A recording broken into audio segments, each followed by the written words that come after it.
Good evening, everyone, and welcome to the July 12th, 2021 public hearing of the Planning Commission on Hillsborough County Comprehensive Plan Amendments. We thank you for attending this meeting. Your comments and participation is encouraged. To minimize feedback in the audio, all participants in the meeting will be muted until it is their opportunity to speak. Planning commissioners should raise their hand or unmute themselves and turn on their camera to indicate they would like to speak. Please be sure to state your name at the beginning of the remarks for the benefit of the clerk. There will be an opportunity for members of the public to provide comments. When your name is called, you will be unmuted when it is your turn to speak. Please wait until the chair calls on you to begin speaking. State your name at the beginning of your comments and adhere to the time limits. If anyone has difficulties or is watching via HTV and would like to provide comments to be included in the record for local government hearing, please email them to planner@plancom.org. That's PLANNER@plancom.org. For those of you who are not familiar with our process, the meeting will be conducted as follows. The agenda item will be introduced. Staff will give their presentation with a 15-minute time limit. The applicant will be given the opportunity to make a presentation with a 15-minute time limit. Following presentations, members of the public may address the Planning Commission when recognized by the chair. Public comment will be heard for 3 minutes per person. The applicant will be afforded a 3-minute period for rebuttal response. Planning commissioners will then ask questions. Public comment will be closed. Then upon a motion, a second, and a discussion, a vote will be taken. And with that, I would like to ask the clerk to please call roll. Good evening. Bernstein? Here. Cardenas? Here. Dix? Here. Dowdy?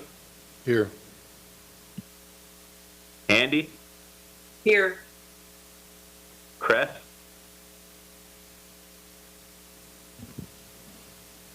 Linkus? Here. Marina? Here. Powell? Here. Dickerson? Renee Kamen is here for Amber Dickerson. Rodriguez?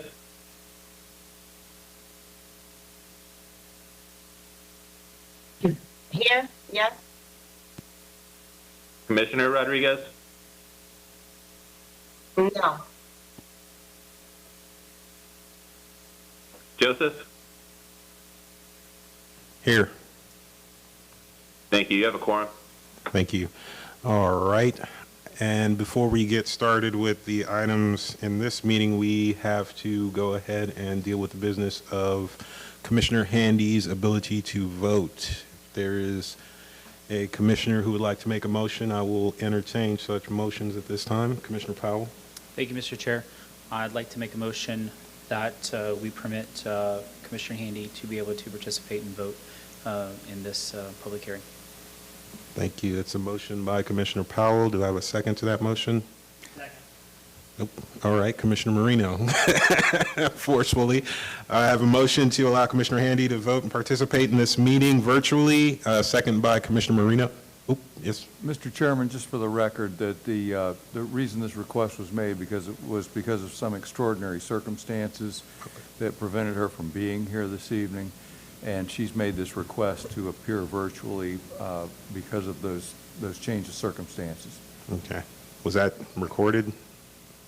Yes. Okay. That's why I'm putting it on the record for Okay. you. I'm just making Your sure they can mic's hear not you. on. Yeah. Is your mic on? Yes, it is. Oh. Okay. All right. Yes. I'm good. Okay. All right. If there is no more discussion from the commissioners or questions, then I will ask the clerk to do a roll call vote on this item. Bernstein? Yes. Cardenas? Yes. Dix? Yes. Dowdy? Yes. Linkus?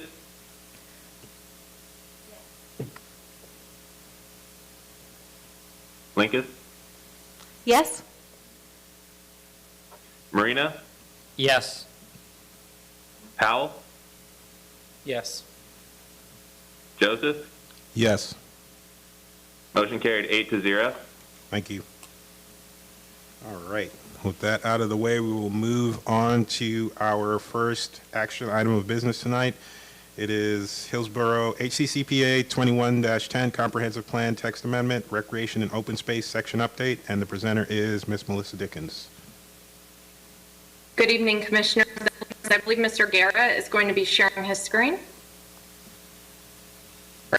Thank you. Can everyone hear me? Yes. Okay, thank you. Good evening, Commissioners. Melissa Dickens, Planning Commission staff. This item is HCCPA 21-10. This is a proposed text amendment to the unincorporated Hillsborough County Comprehensive Plan. It is the Recreation and Open Space Section update. And this is a public hearing this evening. There is a resolution for your vote included in your packets. Next slide, please. And so I'll briefly go through some of the background on the Recreation and Open Space section. You all saw a similar version of this slide last time. We are updating the Recreation and Open Space language for the first time since 2008. So it's been quite a while since we've looked at this aspect of the comprehensive plan. Very excited to bring these changes to you this evening. We have worked collaboratively with Parks and Recreation and the Conservation and Environmental Lands Management departments. We do have the directors of both departments here this evening, and I do want to publicly thank them for all of their assistance and their team's assistance. This truly has been a collaborative effort, and we greatly appreciate their support. And there have been a number of significant updates to the recreation and open space language within the comprehensive plan. We have modernized and updated it, incorporated best practices, ensured that it is integrated and supportive of master planning efforts. And then different from last time, we wanted to share that the language has been updated to reflect comments and feedback. Next slide.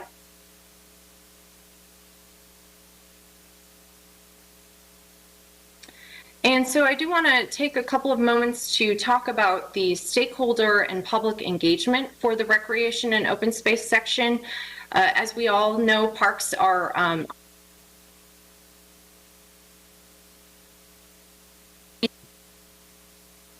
Melissa, we lost you there for a second. I believe you may have muted yourself. Sorry about that. Can you all hear me now? We can.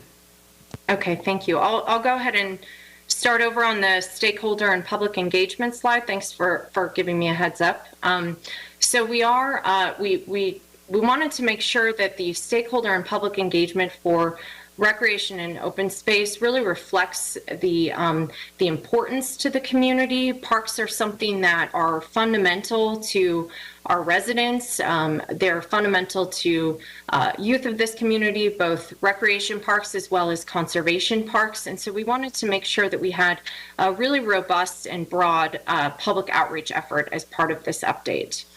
On the Planning Commission side, we had the formal announcements, newsletter and social media articles, a project website, and then also held a virtual public outreach meeting that took place in April through June. And then we had a tremendous amount of assistance from the Hillsborough County team. Both the Parks and Recreation and the Conservation and Environmental Lands Management departments sent it out to approximately 5,000 people through their newsletters. We were also able to use their RecTrack system to send out information on the update to approximately 72,000 people. So it did reach all park users in Hillsborough County. And again, we really appreciate their assistance in being able to make sure that we were reaching a broad spectrum of the community. The draft update was also shared with the Parks, Recreation, and Conservation Board back in April, as well as the Hillsborough Greenways Committee last month. There was also targeted email engagement to neighborhood and community organizations, environmental groups, the agricultural community, and the building and development community. And the final version of this section reflects this outreach and incorporates feedback we received from the community, as well as feedback received from you all and the Board of County Commissioners. Next slide. And wanted to briefly share some of the substantive revisions since the June briefing. The full list of modified objectives and policies can be found on pages 1 and 2 of your packet in the memorandum, but a few highlights here. First, we wanted to thank you all for the very helpful feedback on making sure that we got the language right related to facilities in the community, making sure that the language was clear that we were prioritizing facilities for current residents, whether they be adult residents of the community or youth, folks using both the athletic facilities as well as other recreation facilities. And so we did go back and take a look at the draft and make some modifications, strengthening some of the language, adding new components, and also modifying the language to make sure that this objective in terms of prioritizing facilities was clear. Secondly, we also added some clarifying language, making sure to identify sensory friendly as a component of inclusive and accessible park facilities. There were also some enhancements and strengthening of the language related to equity, inclusivity, and access. These are key components and fundamental to parks planning and the parks departments in Hillsborough County, and so we want to make sure that this language was strong and clear. There was some new language added related to walkability and maximizing the walkability of future park facilities. And then also some additional language added to strengthen the retention of trails and other parks facilities by the county in long term and in perpetuity. Next slide.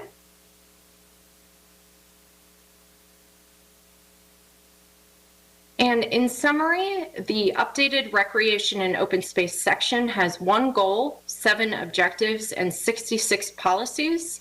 The amendment updates and replaces the existing recreation and open space element in its entirety.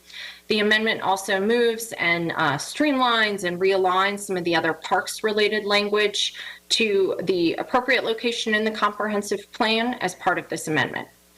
And there are a number of aspects of the recreation and open space section that are new, but some of the highlights are equity, inclusivity, and access, integrating parks with the built environment, programming to enhance community health, and also making sure that programming is tailored to community needs. We modified this next one to make sure that while we wanted to support tourism objectives, also making sure to prioritize programs and facilities for residents. Another highlight is inclusive engagement and feedback opportunities for the public to provide input and comment. We have some new language on ensuring the feasibility of long-term maintenance of facilities, some expanded criteria to consider for acquisition, and then strengthening some of the language related to green practices and environmental protection. Next slide, please.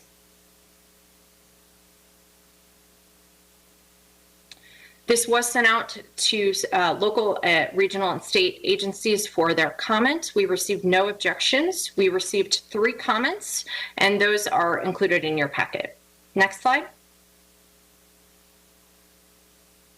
And Planning Commission staff found the proposed recreation and open space section update consistent with the recreation and open space element goal 1, conservation and aquifer recharge element goal 1, and the capital improvements goal. And I will say that the goals are used to broadly represent the consistency with the comprehensive plan.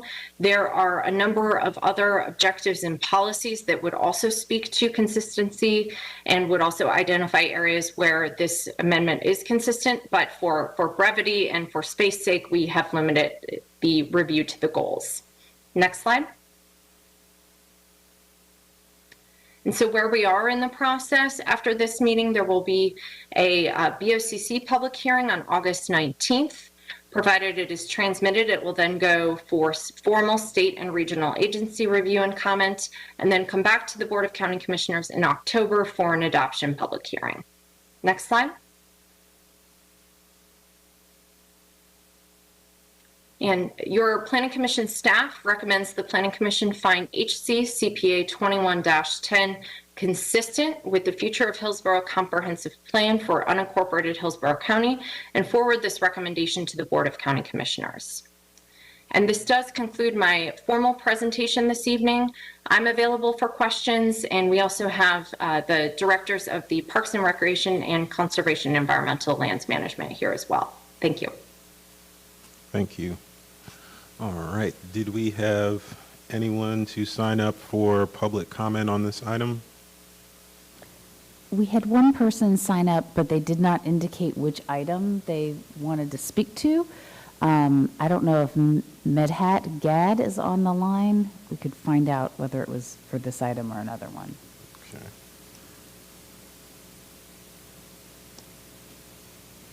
I am not seeing him on mute or anything, so I'm assuming, and I do not see his name, so I do not think he's still on the line. Okay, thank you. Then, no, we did not have anyone else sign up for public All right. comment. Seeing no public comment on this item, I will forego the rebuttal, I guess, then. Well, this is a publicly initiated one, Yeah, so there wouldn't be any rebuttal anyway. Open it up to the commissioners for discussion and comments on this item. Lights, I saw Marino moving first, so I'm going to go to you first, Commissioner Marino. Thank you, Mr. Chair. I just want to make a comment and thank staff for working on this. I would just wanted to highlight two of the changes. So on 1.4.2, specifically citing, in terms of opportunities, out of school and after school activities and youth athletic opportunities, making sure, point 3 there, programs are affordable to residents of all incomes. And then the 1.4.6, supporting sports tourism, but also ensuring this does not supersede provision of athletic facilities for residents. And I wanted to bring this up specifically because the two sports that I played, or I was the best at least growing up, were baseball and hockey, which are the two most expensive sports to play. And there's actually a New York Times article that came out this week about how the amount of African Americans playing baseball is at an all-time low, obviously before integration. But baseball is a very expensive sport. And obviously, hockey is a very expensive sport, not just for ice time, but building rinks. But what concerned me, when this was first brought before us, was how sports tourism seemed to supersede that. And so I was glad to see that these changes were implemented because, as much as we can, we need to make sure that there are kids playing sports, but also kids playing or kids engaging in other activities, whether it be dance or art. And so as much as we can support those types of programs that get kids active and engaged, music, arts, sports, not every parent can afford those programs. And so as much as we can, we should be supporting those programs. And this goes for the cities as well. I know the city of Tampa is going through a similar process. And I've made similar comments on their public engagement forums about the need to make sure that the cost of these programs are at an amount where they are as affordable as possible, because you do see less engagement in sports, you see less engagement in music and the arts, and a lot of that has to do with time, obviously, but a lot of that has to do with cost. And if we can make investments in certain things, we can surely make an investment in kids being engaged in sports and music and the arts. So thank you very much to staff.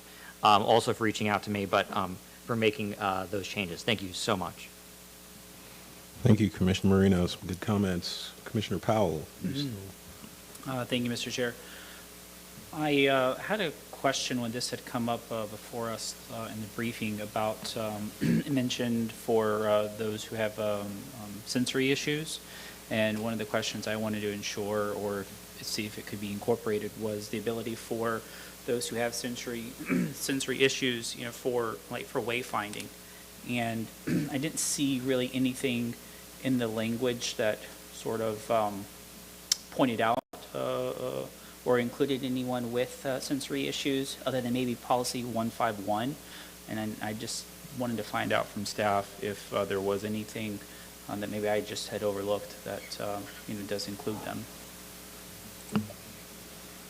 Thanks so much, Commissioner Powell, for the question. So we did incorporate the sensory-friendly recreation opportunities into 1.5.1, and certainly we could,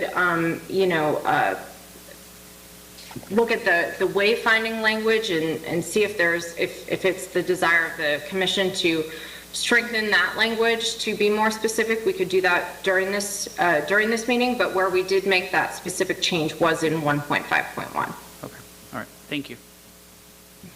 Thank you, Commissioner Powell. Yes, Commissioner Linkus.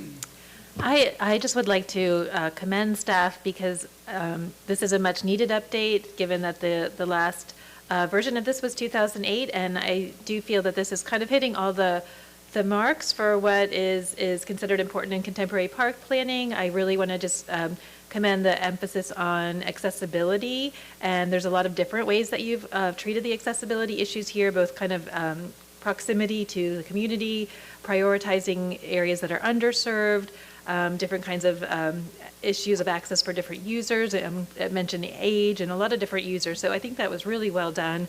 The emphasis on the importance of the role of parks in public health, I think, is really well treated here.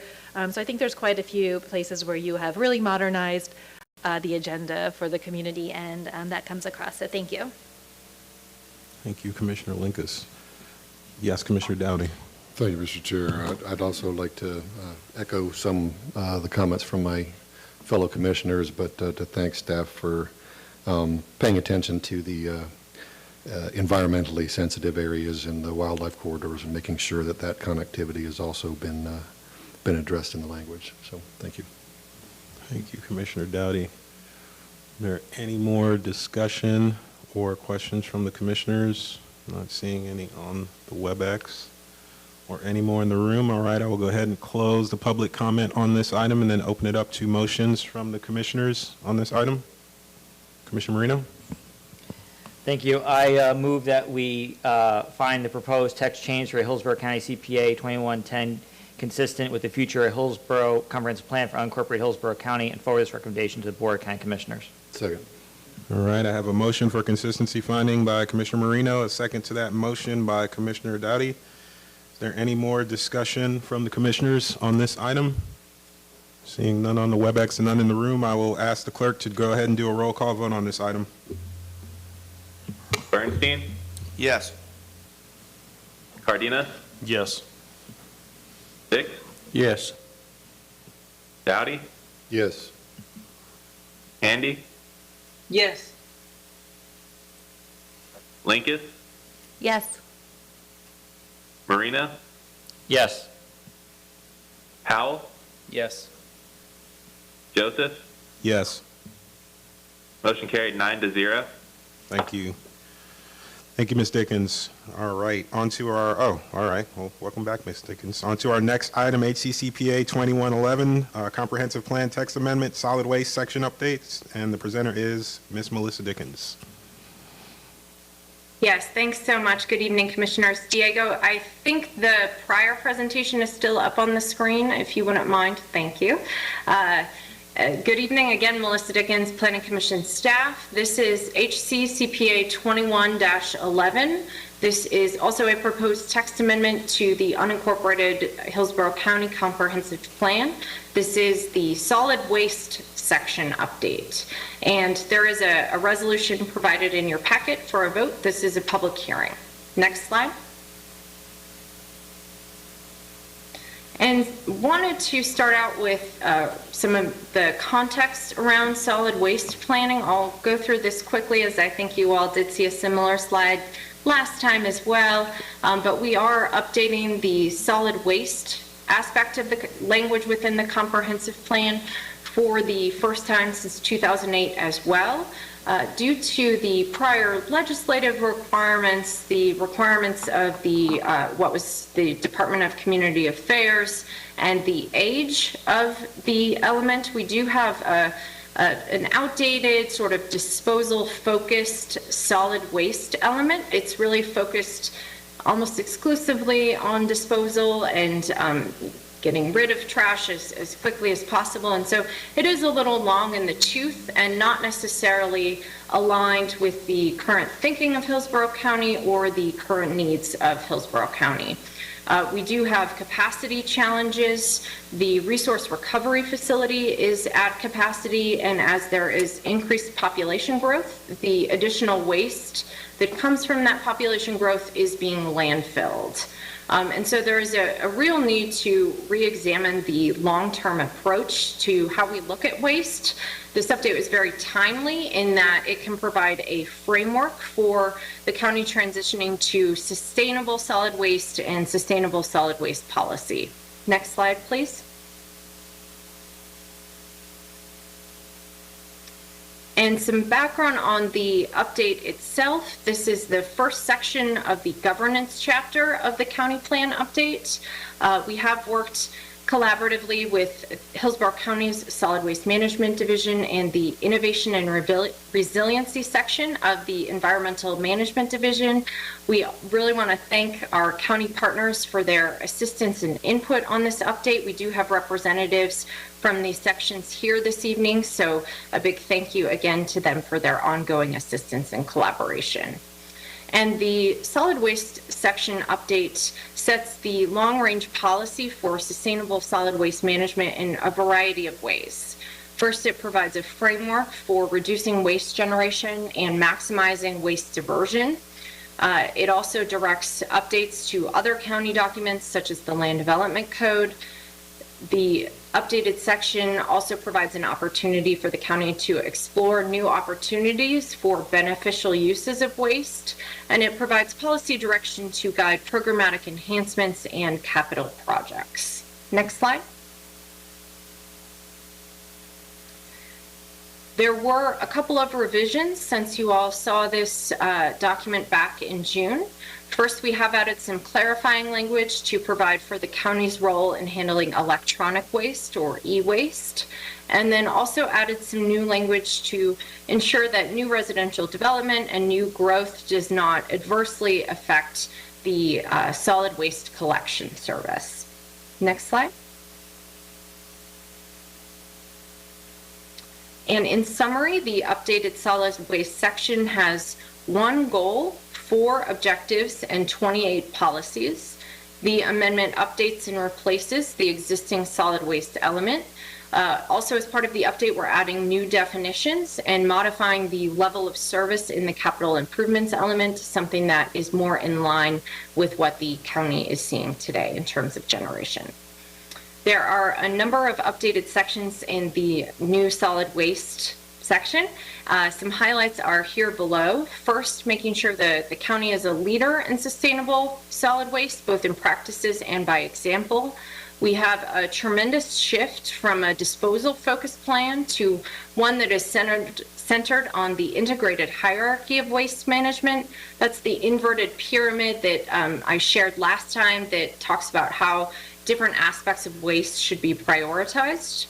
That is also available in your packet. It's in the beginning pages of the comprehensive plan language section.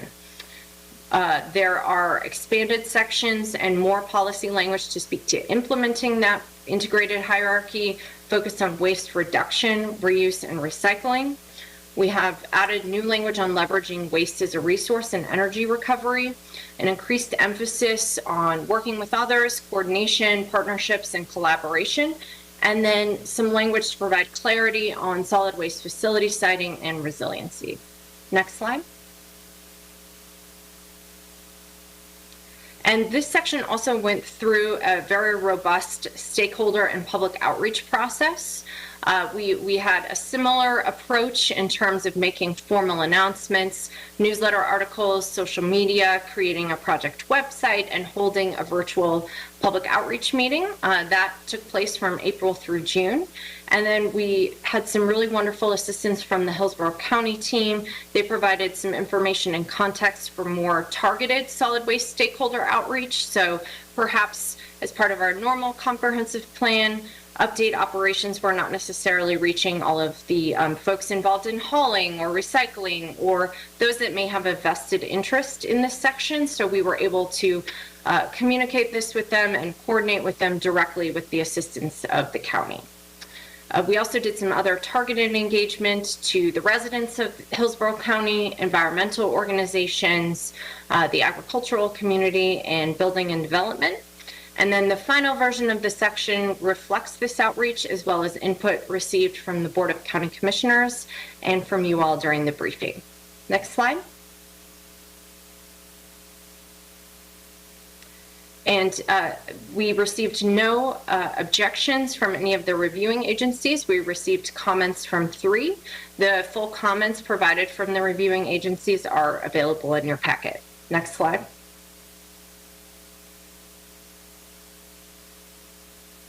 Planning Commission staff looked at the adopted Hillsborough County Comprehensive Plan and found the updated solid waste section consistent with the solid waste element goal 1, conservation and aquifer recharge element goal 1, and the capital improvements goal. And those goals are used to represent a number of other objectives and policies with which the update is also consistent, but for brevity and space sake, we limited the consistency review to the goals. Next slide. And in terms of where we are in the process, again, August 19th will be the BOCC transmittal public hearing. Then it will go up to the state for formal review, and then back to the BOCC in October for an adoption public hearing. Next slide. And your Planning Commission staff recommends that the Planning Commission find HCCPA 21-11 consistent with the Future of Hillsborough Comprehensive Plan for unincorporated Hillsborough County and forward this recommendation to the Board of County Commissioners. And this concludes my formal presentation this evening. I am available if there are questions, and we also have representatives from the Solid Waste Management and Innovation and Resiliency. Thank you. Thank you. Did we have anyone from the public sign up for this one? Yes, Jerry Camelis.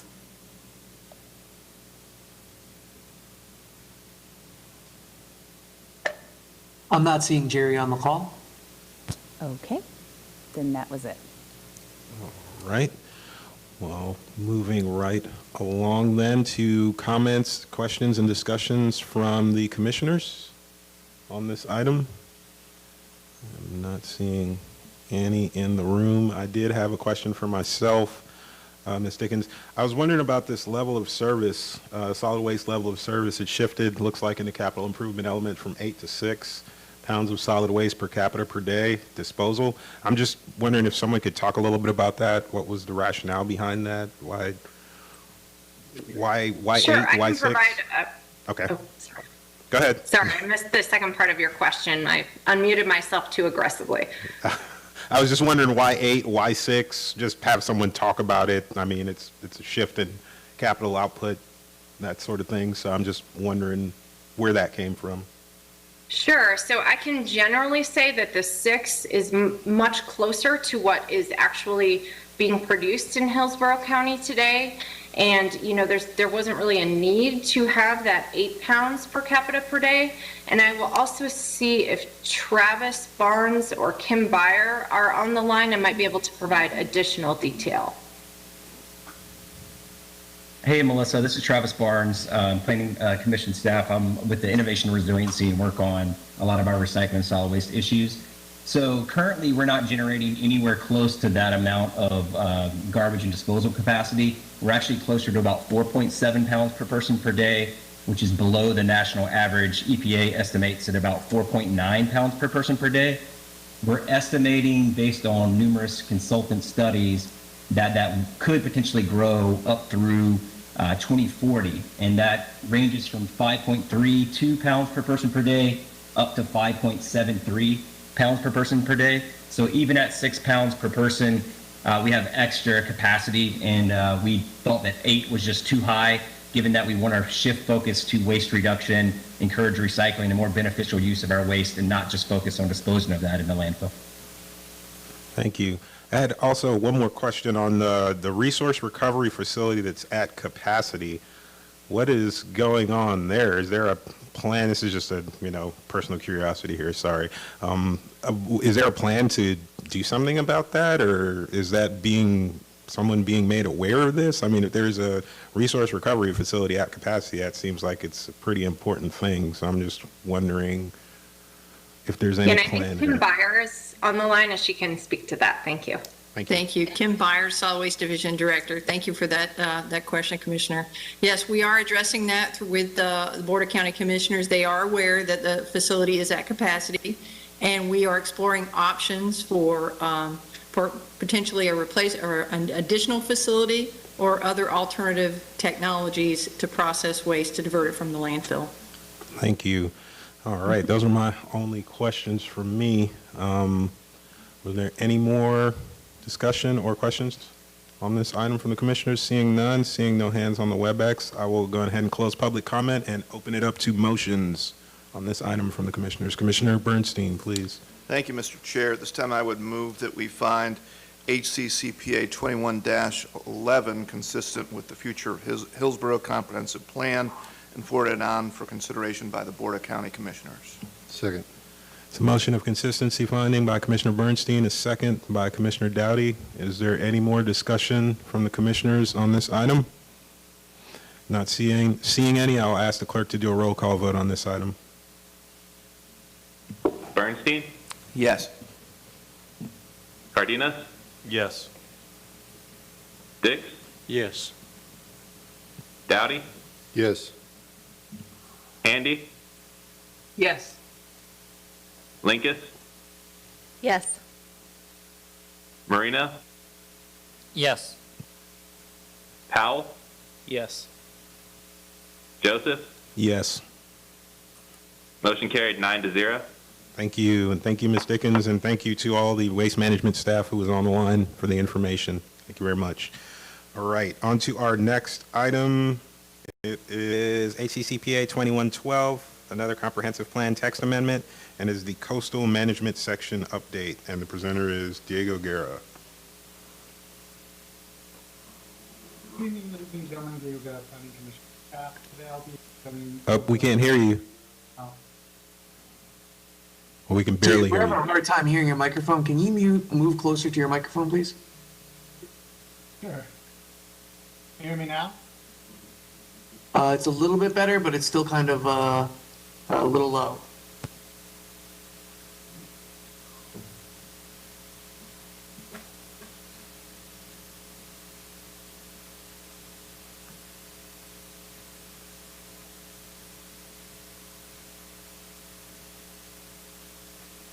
Can you hear me now? There you go. It should be good. Right.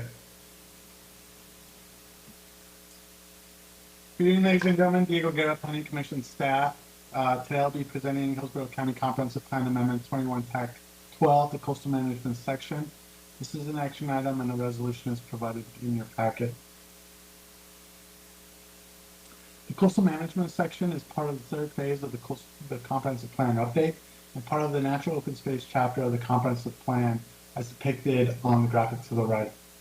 The current context of the element includes language on estuarine management, beaches and dunes, land use suitability, emergency preparedness, post-disaster redevelopment, public infrastructure, and language specific to Port Tampa Bay. This is a summary from the land use workshops held early last year in which the Board of County Commissioners provided policy direction that applies to this section, and we utilized it as guidance during the update process. Guidance topics include natural resource management and protection, economic resiliency, growth management and limiting exposure to natural hazards, mitigate the hazards to land development and infrastructure within the coastal high hazard area, and mitigate natural hazards and their impacts to ensure sustainability and resilience of the community. This slide just lists the topic areas discussed in the new section update. I do want to point out the substantial new hazard mitigation and resiliency policies provided by the Community Vulnerability Study are also incorporated into the section. I also want to point out that policies specific to land use suitability are proposed to be moved to the future land use element, and policies specific to capital improvements are proposed to be moved to the capital improvements element, and which will occur as part of this element, or this amendment, I'm sorry. We did work collaboratively on the update with county staff who assisted in the review and the refinement of the language. Approximately half of this section is made up of new language, majority of which is derived from the Community Vulnerability Studies policy recommendations. Additionally, due to some similarities of adopted language with that of some of the recommendations, some of the existing language was reworded as well to incorporate the policy recommendations from the Community Vulnerability Study. In total, the Community Vulnerability Study provided 74 policy recommendations, all of which are incorporated not only into the coastal management section, but also the other sections of the comprehensive plan update, as depicted on the slide. The new Community Vulnerability Study policy recommendations addresses a number of issues, which include public education on risk, development location in at-risk areas, location of infrastructure in the coastal high hazard area, minimizing the number of structures in at-risk areas, evacuation, shelter space, natural resources as a hazard mitigation infrastructure, and incorporating science into programs and operations. We began our stakeholder engagement in late April by launching the Coastal Management Section Update project page on the Plan Hillsborough website. On the page includes reference documents and draft language for public's review, which they're able to also not only review, but comment on the page and leave, which is also incorporated in your packets as part of the public comment section. We also held targeted engagements with neighborhood associations, the agricultural, building, and environmental communities. And the final version of the section presented to you this evening reflects that outreach and incorporates their feedback, in addition to the feedback provided by the Board of County Commissioners during the plan amendment briefing last month as well. We did not receive any objections from reviewing agencies and have worked with the Environmental Protection Commission staff throughout the process as well. We did receive comments from Hillsborough County, which we have addressed in the draft presented to you today. We have reviewed the plan amendment for consistency with the Hillsborough Comprehensive Plan and found it consistent with coastal management element goal 1, the conservation aquifer recharge element goal 1, future land use element goal, and the One Water chapter goal 4. As for next steps, the Board of County Commissioners transmittal public hearing is scheduled for 19 August. And should the Board of County Commissioners approve of the transmittal, the plan amendment will move on to state and regional agency review for further comment during the months of September and October, with the adoption hearing scheduled for 21 October. Ladies and gentlemen, staff recommends that the Planning Commission find Hillsborough County Comprehensive Plan Amendment 21 TAC 12 consistent with the future of Hillsborough Comprehensive Plan for unincorporated Hillsborough County, and recommends you forward this recommendation to the Board of County Commissioners. Ladies and gentlemen, this concludes my presentation. Myself and county staff are also available for any questions that you may have.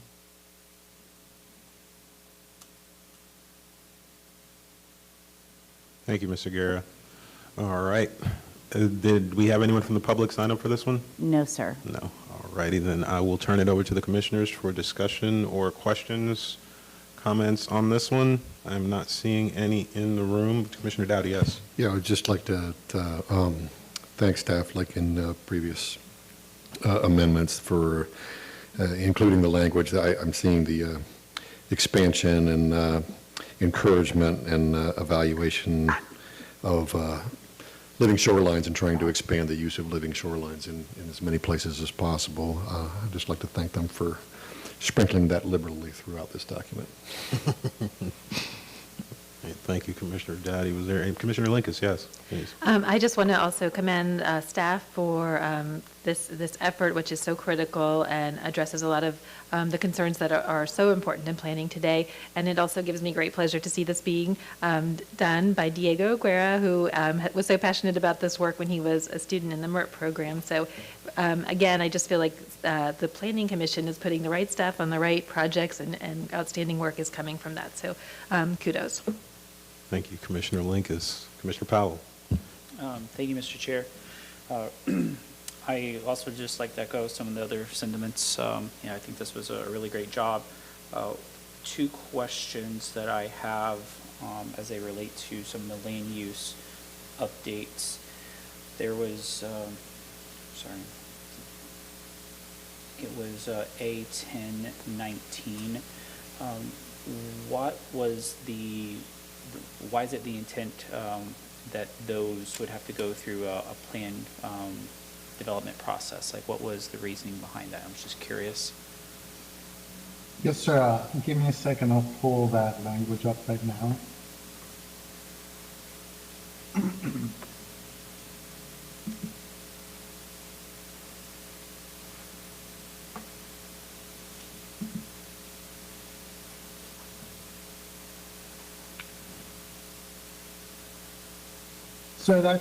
So your question is, what's the intent of, can you repeat your question again? I'm sorry.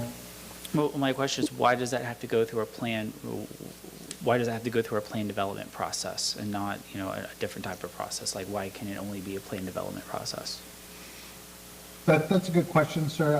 That language is actually currently adopted language found in the comprehensive plan, and we are proposing to move that language to the future land use element from the coastal management element.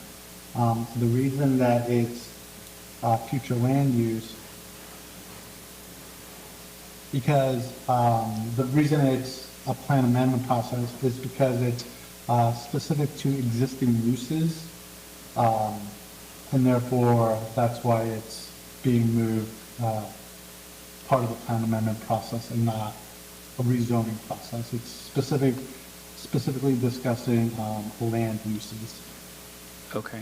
And then my second question, and just above A1011, development proposals within the coastal high hazard shall provide adequate data during the site plan review process to assess the impacts of proposed development upon existing infrastructure. Would that include like traffic, or is that something that like mobility fee is going to start to cover, where we're not really concerned with the infrastructure for traffic and those things? How is that going to like correlate? That's a good question as well, sir. So the language is specific to capital improvement projects. So in terms of transportation, the funding or the impacts are evaluated during the plan amendment process from DOT and from the transportation side of the house as well. So, and in terms of rezonings, it's evaluated at the time of rezoning, if you will. So would the applicant at that time have to provide data or information on like the impacts to the infrastructure, meaning, hey, it's going to increase traffic by, X trips, or what does that mean? Well, what it means is we're trying to get, we're trying to have applicants evaluate the impacts, like you said, to coastal infrastructure within the coastal hazard area, specifically to ensure that development within the coastal hazard area doesn't impede the current capability of the infrastructure currently in place there. And if it should, during the capital improvements that the county does have in the coastal hazard area, that infrastructure is evaluated to see whether or not it needs to be moved from the coastal hazard area or it needs to be improved. Okay, so this is in regards to, you know, the infrastructure for the coastal height hazard, so it has nothing to do necessarily with the road. So we want to know what the impact will be to the infrastructure for the coastal height hazard, correct? Correct. That's it? Yes. Okay, all right. I understand why they would want to know that. All right, thank you. Yes, sir. Thank you. Commissioner Powell, questions? I see Commissioner Handy actually has her hand raised on the line, so see if we can get her in. Yes. On the line. Yes. Please, go ahead. A couple of comments. I think it's very comprehensive, addresses a lot of issues, and the coastal native communities and seagrass in particular. But I think that some of the far-reaching effects, it goes beyond just coastal development, because when we're talking about, for example, on 1.1.6, prohibiting unmitigated development and the impacts on seagrass habitat, that goes much farther upstream than just, you know, stopping in these coastal areas. And the way I interpret this is that that means that we can actually look at the comp plan and this section and apply it on things that are upstream and that will have effects on these coastal resources. That's a good point, ma'am. Yes, language specific to water quality, sedimentation of navigable or sedimentation of the rivers, creeks can be found in the One Water chapter. And then obviously as well in the environmental sustainability section for areas in the uplands in regards to the uplands effects onto the water quality on the coastal rivers. Right, and the way I read this is it does provide us with a mechanism to tie all that together. Correct, yes. Okay.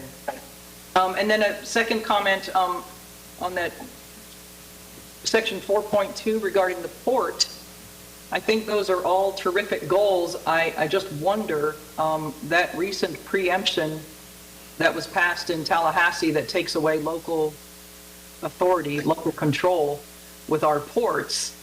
I think that as we draft through these comp plan amendments or, comp plan updates rather, I think we just need to keep in mind some of this preemption is going to affect things like that. And, our ability to make decisions and enforce things like, let's not expand channels, let's maintain the existing maintenance of and dredging within the existing channels and avoid further impacts outside of those areas. I'm sure a lot of this was being put together before that particular preemption went down, but I just wondered if you might be able to please comment on that, Diego, and if there's been any conversation about how that may affect our ability to enforce this type of thing. Yes, ma'am. We did work with members from the port on drafting this language as well. Unfortunately, they are, I don't see either of them on. But as we move forward, we'll obviously work with the port on addressing the issues that do come up with the preemption and making the language correct to ensure that it doesn't conflict with the preemption. Okay, thank you for responding to that. Yes, ma'am. All right, thank you, Commissioner Handy. Were there any more comments or discussions, questions from the commissioners on this one? Not seeing any lights in the room, I will go on ahead and close the public comment section and open it up to the commissioners for votes on this, or motion, sorry, on this item. Commissioner Dowdy. Thank you, Mr. Chair. I'd like to move that the Planning Commission find the proposed text change for Hillsborough County CPA 20-12 consistent with the future of Hillsborough Comprehensive Plan for unincorporated Hillsborough County and forward the recommendation to the Board of County Commissioners. Second. I have a motion of consistency by Commissioner Dowdy and a second by Commissioner Powell. Is there any more discussion from the commissioners on these items? Not seeing any lights in the room or hands on the WebEx. I will ask the clerk to go ahead and do a roll call vote on this item. Bernstein, Yes. Cardenas, Yes. Dix, Yes. Dowdy, Yes. Handy, Yes. Linkus, Yes. Marina, Yes.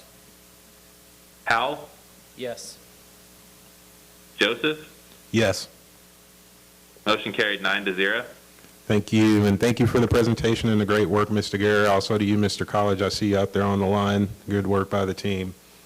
All right, on to our next item of business. It is HCCPA 2101, Future Land Use Map Amendment, Valrico Station and Silver Lane. The presenter is Yanika Mills.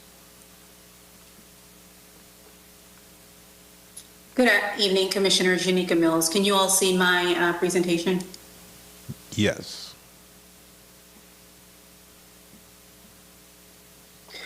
Good evening again, Yanika Mills, Planning Commission staff. I am here to present HCCPA 2101, Valrico Station and Silver Lane. This amendment location is located in eastern Hillsborough County. To give you some background about this amendment, it is privately initiated. It's located within the urban service area. It consists of a little over 14 acres, and it is not within a community planning area. Here is an aerial of the site. As we can see from the aerial, State Road 60 runs along or to the north of the site. Mulrennan Road runs to the east of the site. There's also a railroad track that runs along the eastern border of the site. As for uses in the area, there is established single-family residential located to the south of the site. Along the northern boundary, there is a heavy industrial use there. If we go west of the site, there is some multifamily that's already developed here. And if we go further east, there is a mobile home park there. Here is a photo looking west from the site.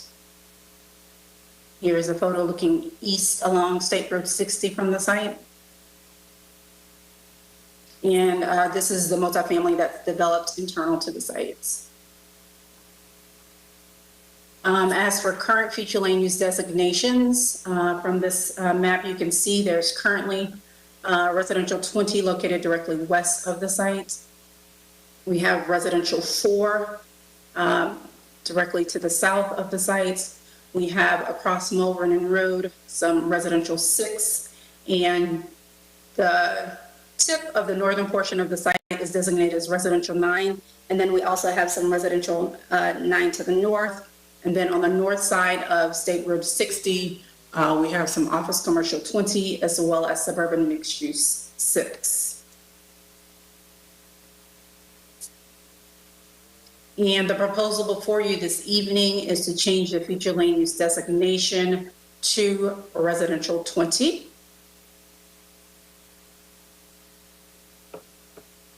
As for impacts, currently at our residential 4 and a residential 9, the maximum density that could be considered on the site would be 60 dwelling units. For residential 4, as far as non-residential and residential 9, the total non-residential intensity would come to approximately 166,000 square feet. Of course, that would be subject to commercial locational criteria.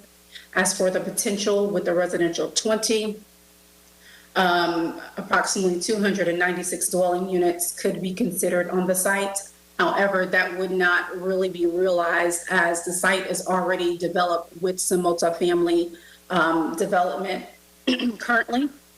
As far as the maximum intensity, there would be an increase to a 0.75 FAR, or approximately a little over 480,000 square feet of non-residential intensity could be considered on the site. Of course, again, that would be subject to commercial locational criteria. The following proposal would be consistent with the following objectives and policies. Within the future land use element, objective 1 in policy 1.2, objective 1 directs 80% of the growth to be located within the urban service area. In policy 1.2 states that future land use classifications within the urban service area shall have a density of 4 dwelling units or greater. The proposal is also consistent with neighborhood protection policies that speak to protecting neighborhoods through such things as buffering and screening. It's also consistent with policy 16.8 that states that the overall density shall reflect the character of the area. And policy 16.13, which states that medium and high density residential are encouraged along arterials and collectors.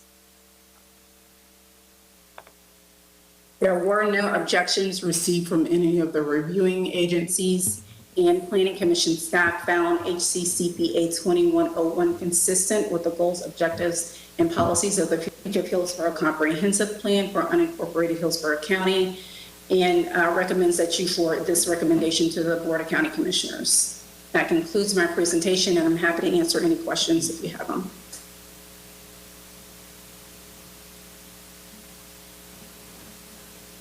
Thank you, Ms. Mills. All right, there is no other presentation from an applicant or anything on this one, right? There is an applicant. I don't know if he has a presentation or not, Mr. Okay. Pressman. Good evening. If you can hear me, I do, and I have a PowerPoint for you.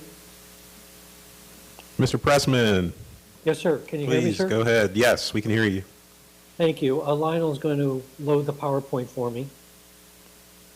Anika did a good job, as always, Anika did a very good job laying this out to you.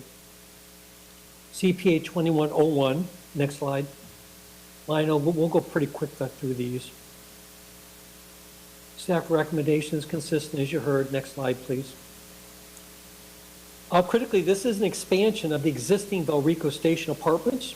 That's the sole reason for the request. And as Anika laid out to you, what the issue is and the size of the request. Next slide, please. Located in the Valrico area, off of State Route 60. Next slide, please. Aerial, as you saw. Next slide, please. And the subject area that Anika laid out for you. Next slide, please. Pointing out a couple critical points, some that Anika did, is railroad running alongside, abutting the site. There's heavy industrial to the north. And again, the critical factor is there are the existing Valrico Station apartments now. Next slide, please. Next, and this is an aerial, one view of the existing development. Next slide, please. And a bird's eye view. Next slide, please. And to give you an idea of how nice this development is, a few pictures. Next slide, please. Next slide, please. Next slide, please. And next slide, please. This is the proposed elevation, which will be clearly a part of and similar to the pictures that you saw. Next slide, please. So laying out the future land use map, but also showing you where the existing apartments are. Next slide, please. And underlying zoning, a lot of it is the RMC 20 and the prior PD. Next slide, please.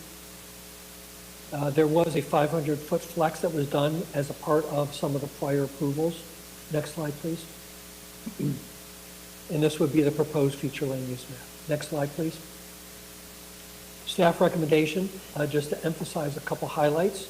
The increase in potential density is consistent with the surrounding development pattern, as there are multifamily residential uses abutting the site to the west. The request fulfills the intent of the future land use element of several policies. Next slide, please.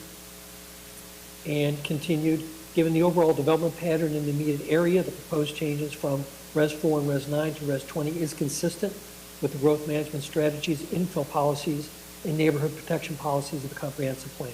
Next slide, please. We appreciate your consideration, and we do thank the staff. We work long and hard with them. They really put in a lot of effort held our feet to the fire, and we worked hard to get their support, and we're glad that we have it, and we appreciate your consideration. That's all I have. Of course, we're happy to answer any questions. Mr. Sean Cashin, who is our engineer, is also present and happy to answer any questions you might have. Thank you. All right. Was there anyone from the public sign up for comments on this one, Ms. Sornita? No, not on the advanced sign-in sheet. Okay.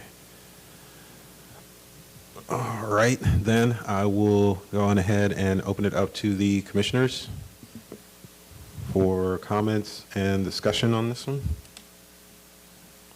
Oh, Commissioner Powell, yes, please. Sorry. Thank you, Mr. Chair.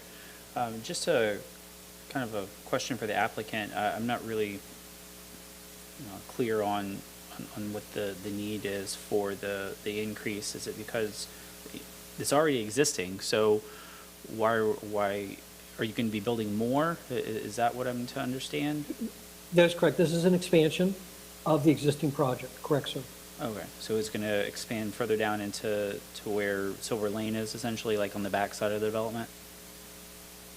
Well, it'll be increasing towards the railroad, so it'll be a parallel movement. I see. Okay. All right, that's what I couldn't understand. Thank you. Thank you, sir. All right, were there any more questions or any discussion items from the commissioners? Not seeing any hands on the WebEx or anyone in the room. I will go on ahead and close public comment on this item and open it up to the commissioners for motions.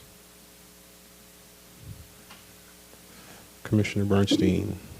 Thank you, Mr. Chair. At this time, I would move that we vote in favor of finding that HCCPA 21-01 is consistent with the goals, objectives, and policies of the future Hillsborough Comprehensive Plan for Unincorporated Counties and referred on to the Board of County Commissioners for consideration. All right, that's a motion second by Commissioner Dowdy. All right, a motion of consistency by Commissioner Bernstein, a second to that motion by Commissioner Dowdy. Is there any more discussion from the commissioners? This item, seeing none, seeing and hearing none, I will go ahead and ask the clerk to do a roll call vote on this item. Bernstein? Yes. Cardenas? Yes. Dix? Yes. Dowdy? Yes. Andy? Yes. Linketh? Yes. Marina? Yes. Howell? Yes. Joseph? Yes. Motion carried 9-0. Thank you. Thank you, Mr. Chairman. Thank you, board members. Appreciate it. Thank you, Mr. Pressman. All right, and thank you, Ms. Mills. Great presentation. Good work. All right. And you're not going anywhere because it looks like our next item is HCCPA 21-05, another future land use map amendment, South 70th Street and 66th Street South. And the presenter is Ms. Yanika Mills again. Again, good evening, Commissioners. Yanika Mills, Planning Commission staff. I'm here to present HCCPA 2105, South 70th Street and 66th Street South. The site is centrally located within Hillsborough County. To give you some background, this is a privately initiated plan amendment located within the urban service area. And it's a little over 16 acres, and it's located within the Greater Palm River Area Community Plan.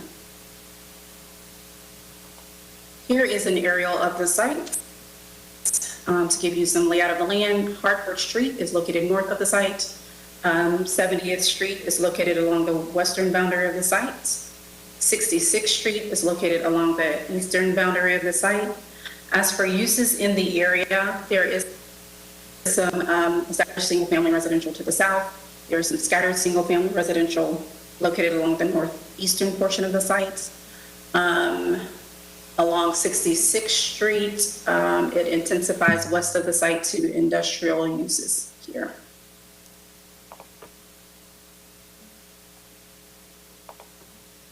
And at this time, the site currently is, I believe, being used for the business that houses industrial uses. This is a site in its current state. If we look north of the site, there is a plumbing business north of the site. This is the most southern parcel within the site, and it's currently vacant. And if you were to go along the western boundary of the site, looking into the site on the left, it's pretty heavily treed. As for future land use designations, currently the site is designated residential 6. For other future land use designations in the area, there is a presence of suburban mixed use 6 directly northwest of the site along 66th Street. There is additional suburban mixed use 6 to the north, as well as on the east side of 70th Street. And of course, we see light industrial uses to the west of the site. It intensifies. And the proposal before you this evening is to change the future land use designation to suburban mixed use 6. Along the northwestern boundary was a recent future land use designation change from residential 6 to suburban mixed use 6 that was approved in 2016. As far as potential impacts, currently in a residential 6, the maximum density would be at 98 dwelling units. As far as non-residential uses, it would be a 0.25 FAR or a little over 178,000 square feet of non-residential uses subject to commercial locational criteria. With a potential change to suburban mixed use 6, the density would remain the same. The FAR would be at a 0.25 FAR as well. The major impact of this change would be the allowance of industrial uses and open storage uses.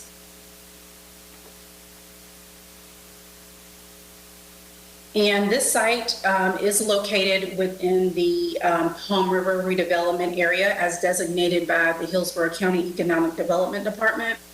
Hillsborough County's targeted redevelopment program, it seeks to revitalize and support growth and enhance economic vitality in areas that have existing office as well as industrial uses.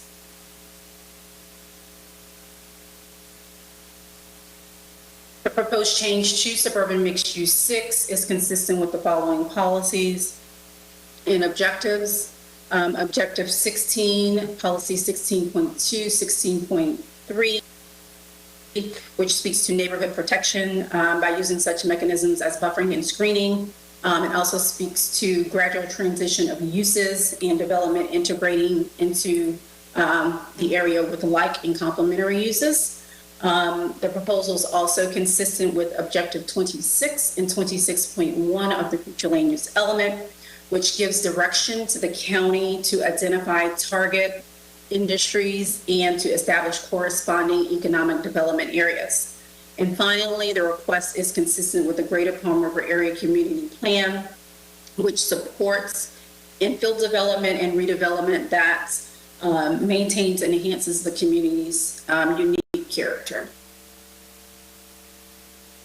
There were no objections from any of the reviewing agencies. The Planning Commission staff recommends that HCCPA 2105 be found consistent with the goals, objectives, and policies of the Page of Hillsborough Comprehensive Plan, and that you forward this recommendation to the Board of County Commissioners. This concludes my presentation. I'd be happy to answer any questions if you have any. Thank you.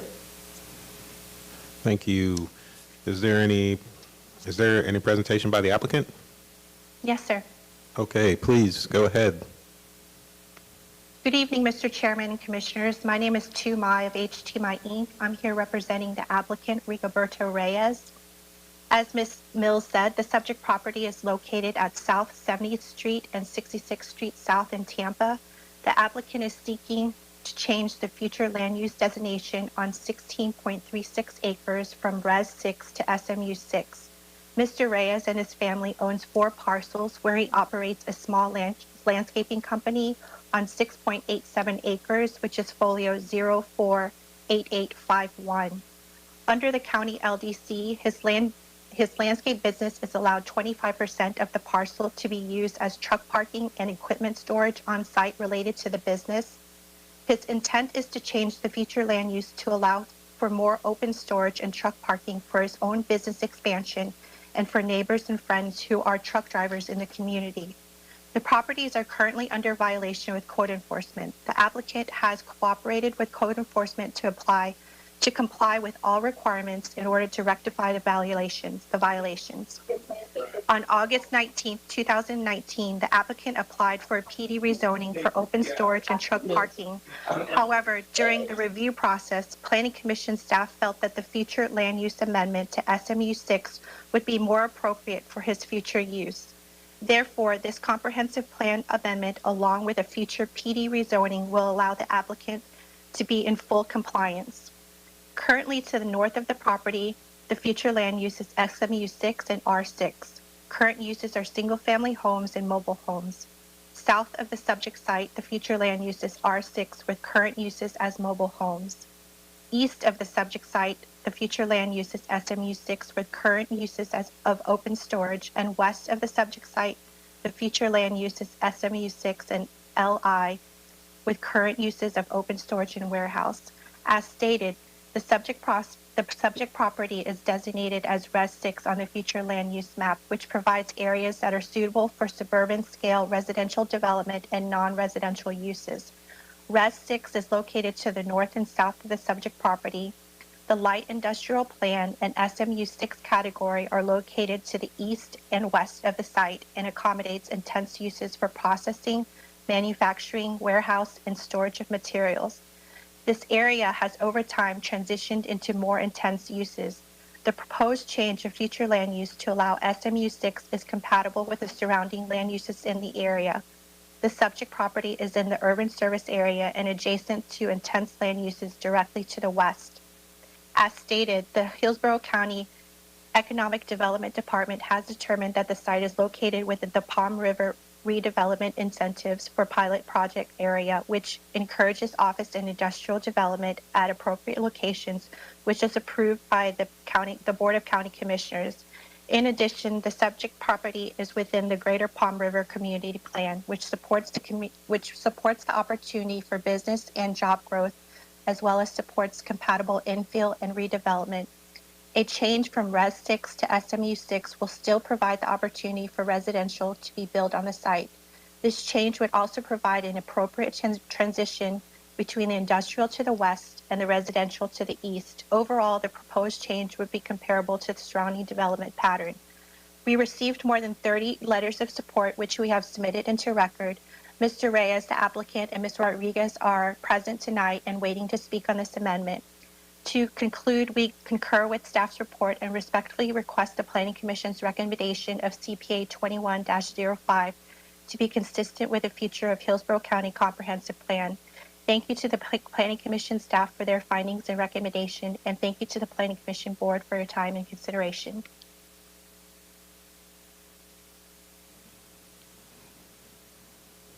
Thank you. All right, did we have, yes, I see the head nod already. Go ahead. Yes, Public comments. Rigoberto Reyes? Yes. Yes, please go ahead. Basically, I'm Rigoberto Reyes. I live at 6806 36th Avenue South, Tampa, Florida, just walking distance from the site. And I have a small business, and in the recent months, people have been asking me if they could park their vehicles there because our community has grown a lot. To the east, to the south, within 3 minutes from there, within 1 minute from there, it has grown a lot. There's a lot of homes, and a lot of drivers have moved into the community and they have nowhere to park their vehicles. So I've been helping them out by letting them park, but there is no parking for this new community members that are moving in, and some are actually been here. There is no parking for them either. So that's why we're trying to change the zoning to provide for the truck drivers in our community, that they really have nowhere to park. I have collected letters, and there's also truck parking not too far from there, but they're full. There's no room for them. Some of our neighbors are leaving their vehicles on the street, which is a danger to the community. Right off of 78th Street, at night you'll find 3 or 4 semis parked in the Family Dollar, in the dollar store also. I mean, there's no place for them to park. Across the street, like they were saying, there's also parking, which is full. So that's why we are trying to change that to accommodate for our neighbors. Most of the people that park there live in our neighborhood. They're part of the community. There's nobody that lives far away and comes down and parks there. It's community only. Would you like to add anything? It's my turn. I'll jump in a little. My name's Amy Rodriguez. I'm at 6806 36th Avenue South, Tampa, Florida. I'm speaking on behalf of over about 200 community members. I'm representing them on behalf of, I'm representing the local drivers in my community. A lot of them currently are on the road, so they're not able to speak. I'm here to represent them. The community has grown, as mentioned. I have witnessed our local drivers have no place to park. Due to homeowners associations, they will not let you park your vehicles, your semis in your communities. So therefore, they're forced to park in places like Walmart, Home Depot, as he mentioned, off the side of the road. Many of those drivers who are in walking distance to Mr. Rigoberto Reyes' property from their home have approached him in regards to safe parking. Those same local drivers, if you come down and take a look, you will notice that there are similar uses of industrial zone parcels that are truck parkings, and many of those local drivers work out of the port of Tampa, which is just a short distance. And Mr. Reyes is trying to make it convenient for these truck drivers, for our local communities to have a safe place to park. To the northwest and south of Mr. Reyes' property, oh wait, I'm sorry. That's what we can work with. Yeah, exactly. There's no, by approving this parking storage, my local community drivers will have a safe place to store their semi-trucks, which will give them some peace of mind when they're home with their families. And that's really about it. I mean, I don't see why his wouldn't be able to be approved when there's surrounding industrial. It's mostly all industrial. And like I said, they're part of our communities. They're truck drivers.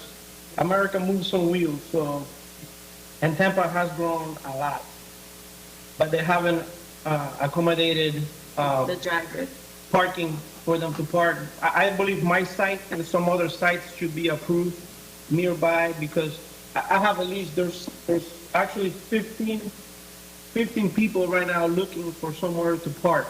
There's nowhere to park.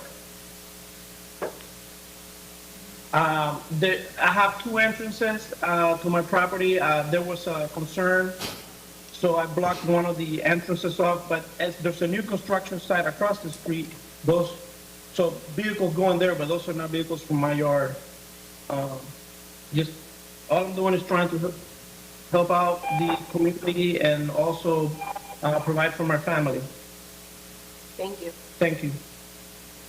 All right, thank you very much. Was there anyone else signed up for this one, Ms. Juanita? Those 2 individuals were the only people who signed up in advance. All right. Well, I will offer Ms. Mai the opportunity to provide a rebuttal. No rebuttal, sir. Thank you. All right. With that, I will open it up to the commissioners for discussion, questions, comments on this item. Commissioner Powell? Thank you, Mr. Chair. I guess I have a question for staff. Why the applicant was recommended to go SMU and not the original, PD route? Because it seems to me, from what I've heard, the main reasoning for this is for them just to be able to obtain the ability to do open storage and to be able to park vehicles there. And kind of seems like going to the having a PD for that specific allowance would be a lot better than the whole land use category, of SMU 6. So I'm just curious what was the thought there? Sure. Currently under residential 6, which is the designation that they have, open storage and industrial uses aren't allowed. So the proper classification that allows industrial uses or consideration for industrial uses or open storage is suburban mixed use 6. So even currently we're the residential 6 and going through a PD, staff wouldn't be able to support that. Okay, so if they went for a PD and they wanted it to be they didn't want the residential component, they just wanted to have the open storage component, that's something that staff wouldn't support? That's correct, because currently with the residential 6, it doesn't allow open storage or industrial type uses. Okay. Right. The residential 6 category only allows up to neighborhood serving commercial, which is classified as the CN and the CG in the zoning code, and open storage requires a commercial intensive zoning district. So it's not allowed within the residential 6 category. Okay, so, well, which I understand, but if you go through a PD, my thought is that residential 6 is going away, and then they would, no, so the residential 6 is staying in place. Yeah, residential 6 stays in place. The PD is the zoning. Okay. So the zoning still has to conform to the land use category, which limits it to the neighborhood serving commercial uses. That's why they needed the SMU 6, because it's got a much more expanded range of uses. Okay, because which would lead into my second question. Clearly, they're not going to be doing any sort of residential development, but when I see, Hillsborough County Public School, and, their information, here, given the fact that they're not going to be doing like residential, do they still have to account, as if they would be? Because I know that they're, with their current utilization numbers here, that it's going to be fine, but once you net out everything, just, like the high school would be over capacity. But since they're not going to actually be adding any additional residential units, does that get taken out of their analysis for future sites, or is that always booked in? Hi, Renee Kamen with the Hillsborough County Public Schools. This review is not a reservation of capacity. It's just an analysis to say if they would come forward at a later date, this is potentially what the project could look at. School student stations don't get reserved until they go through the preliminary plan or site plan stage, which is later in the development. Okay, all right, thank you. Any questions, Commissioner Powell? Were there any other questions or comments from the commissioners? Check on the WebEx. I'm not seeing any hands raised, and seeing no lights on in the room, I will go ahead and close discussion on this item and open it up to motions from the commissioners on this item.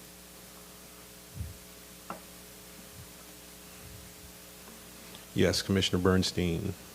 Thank you, Mr. Chair. At this time, I move that we vote to find HCCPA 21-05 consistent with the goals, objectives, and policies of the future of Hillsborough Comprehensive Plan, and forward it on to the Board of County Commissioners for consideration. All right, we have a motion of consistency by Commissioner Bernstein. Second. Second by Commissioner Dowdy. Is there any more discussion on this item from the commissioners? Seeing none, I will ask the clerk to go ahead and do a roll call vote on this item. Bernstein? Yes. Cardenas? Yes. Dix? Yes. Dowdy? Yes. Handy?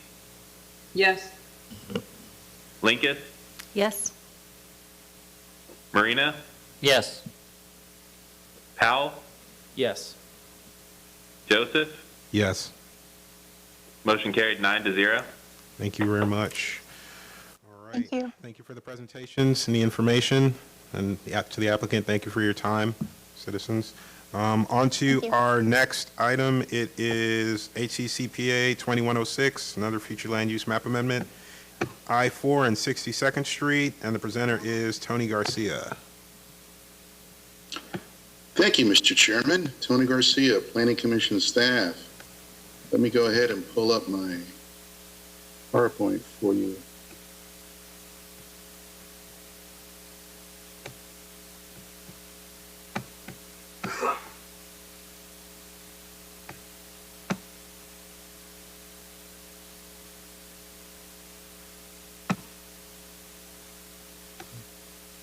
Can you see my PowerPoint?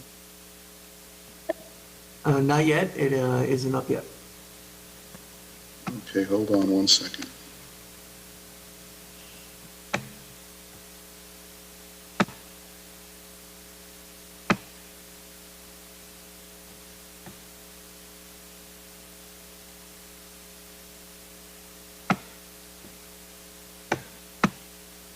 How about now? I'm not seeing anything come through yet.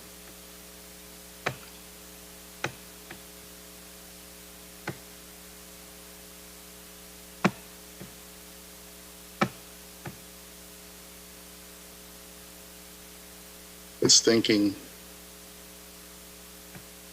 Mr. Garcia, if you give me the CPA number, I can bring it up for you if you'd like. 2106, please.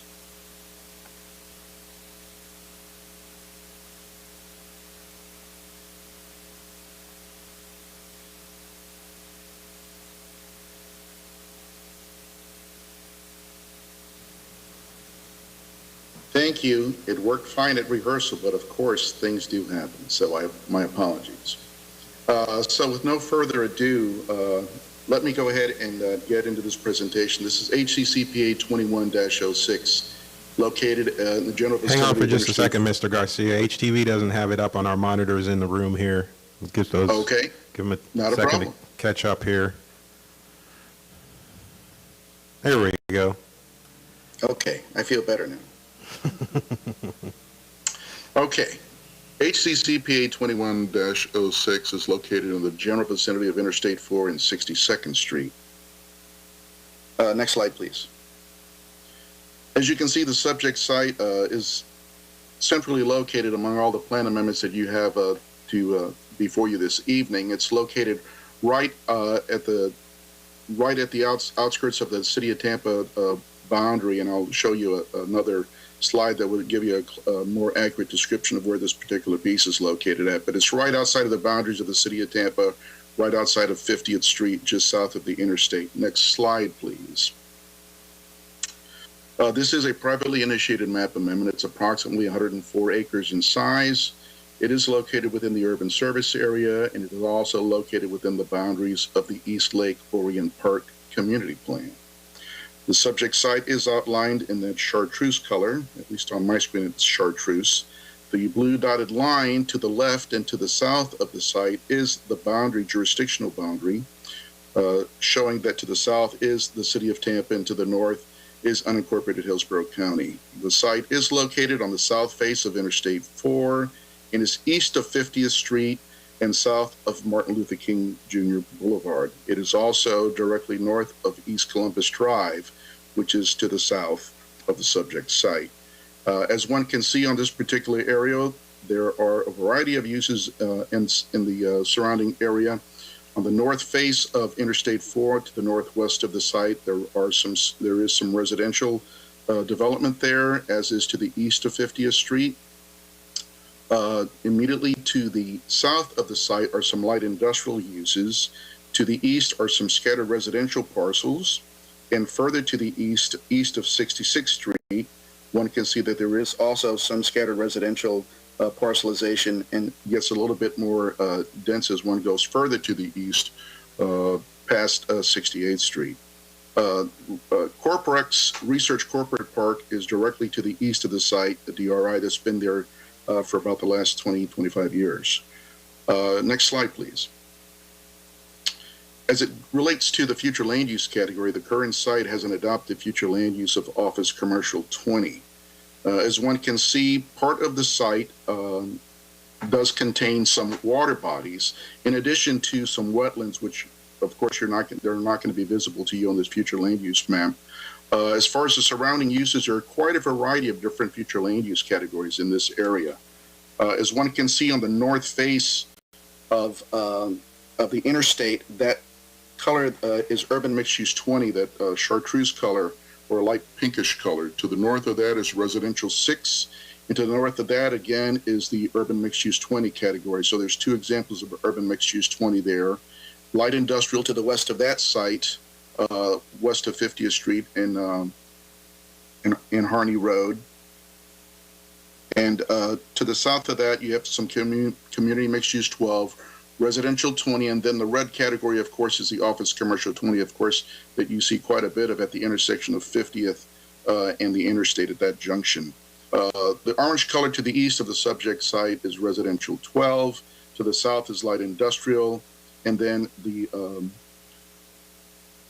kind of like fleshy colored to the northeast of that is the Research Corporate Park category. The colors to the south are City of Tampa future land use categories. The 2 predominant colors to the south, that darker color, the darkest color is heavy industrial, and to the west of that is a category that we describe as transitional use 24. Next slide, please.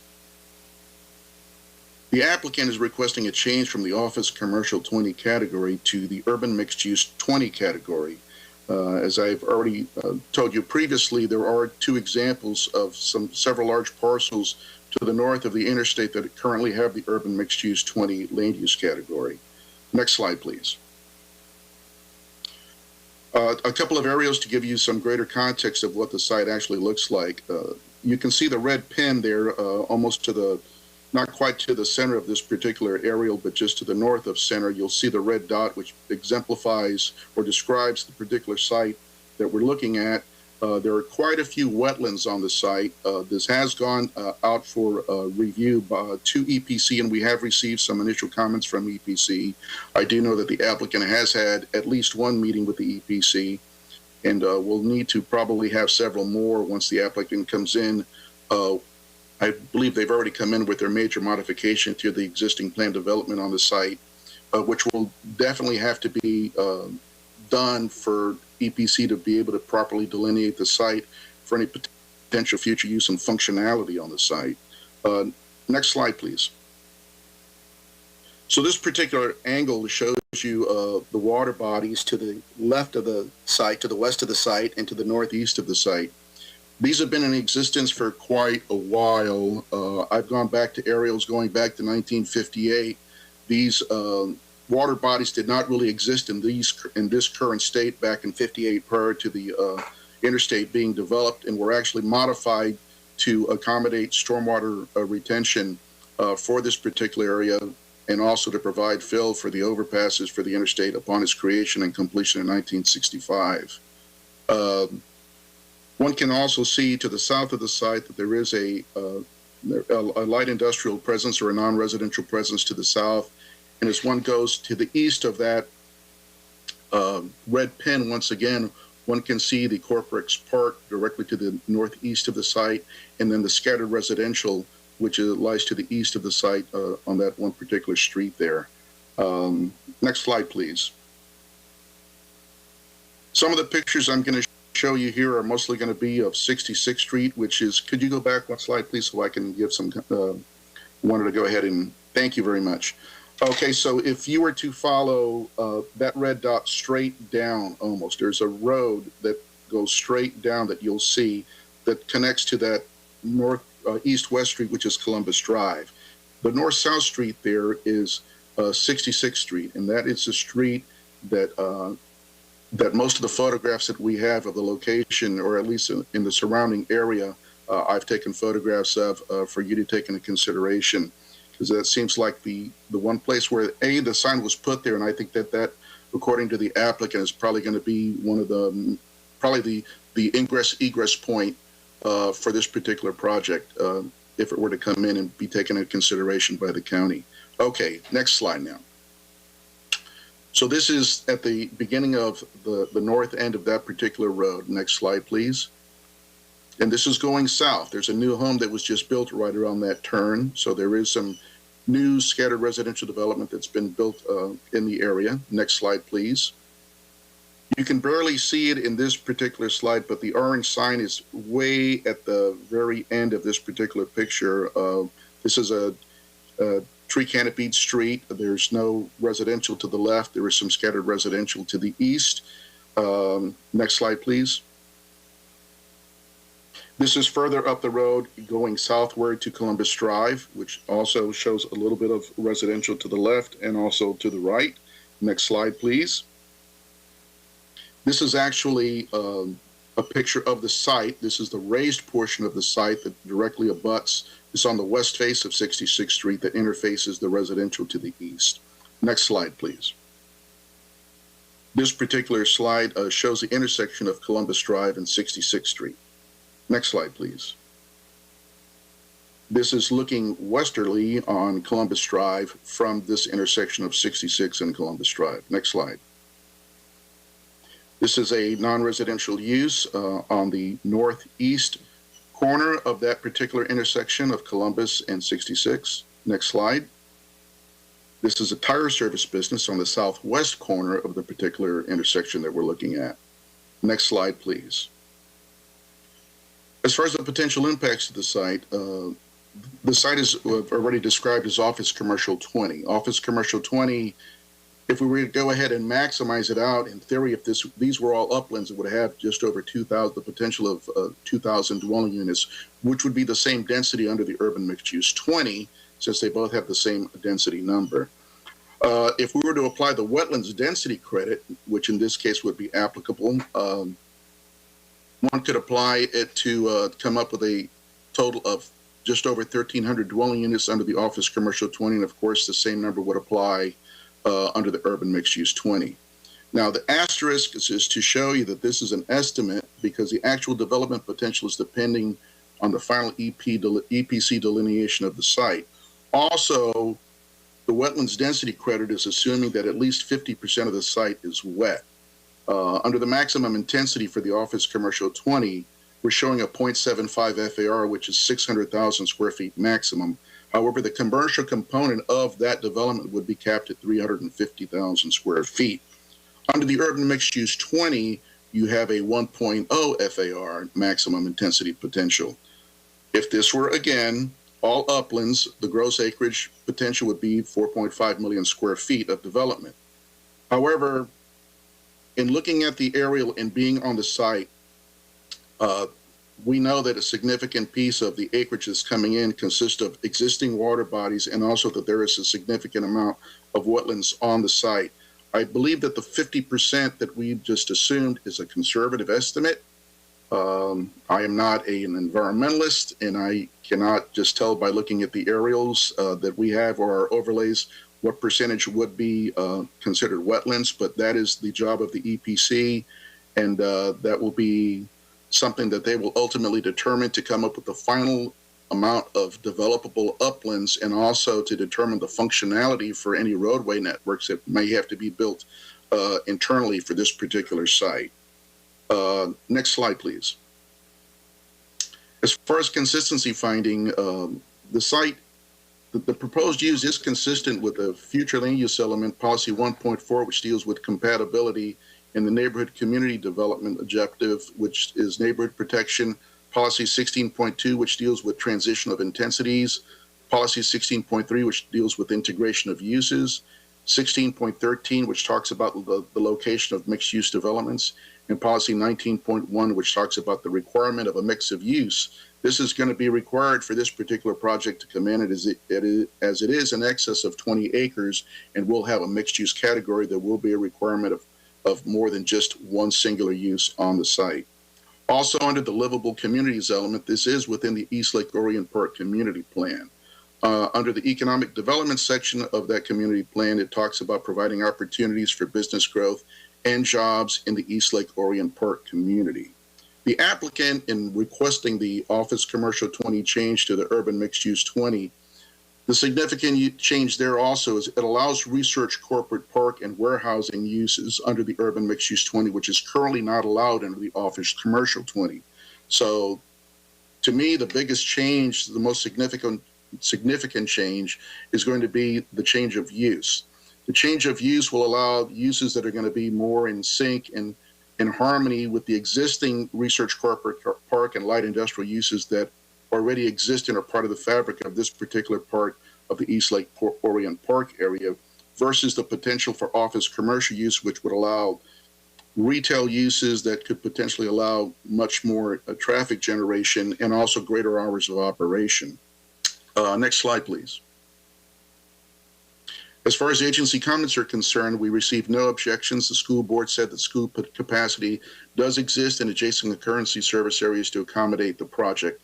As I stated before, there are wetlands on the site, a significant number of wetlands that will have to be ultimately determined once EPC delineates this as part of the rezoning application that the applicant has already filed with the county. Next slide, please. So based on these findings, the Planning Commission staff recommends that HCCPA 2106 be found consistent with the future of Hillsborough Comprehensive Plan and forward that recommendation to the Board of County Commissioners for adoption consideration. The applicant is present this evening at this hearing, and I do believe they do have a presentation to make. I am available for any questions that the board may have of me. Thank you very much. Thank you, Mr. Garcia. Would the applicant like to go ahead with their presentation? Yes, Mr. Chair. My name is Neil Strelo. I'm going to be sharing my screen.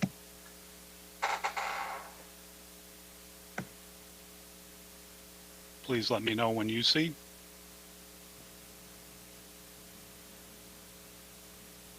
There you go. All righty. Good evening. My name is Neil Strelo. I'm a senior planner with VHB. I'm the authorized agent for this application. My office is located at 501 East Kennedy Boulevard, Suite 1010, Tampa, Florida, 33602. My phone is 813-327-5448. I appreciate Mr. Garcia's thorough presentation and discussion. I would offer one observation. Mr. Garcia referred to 66th Street in his presentation, and actually that is 62nd Street. That is the main access point into this property. Attending virtually with me today is Noam Newman of Scannell Properties, the applicant, and Joe Del Zabarello, who is our transportation engineer with VHB, both who will be available to answer any questions if needed.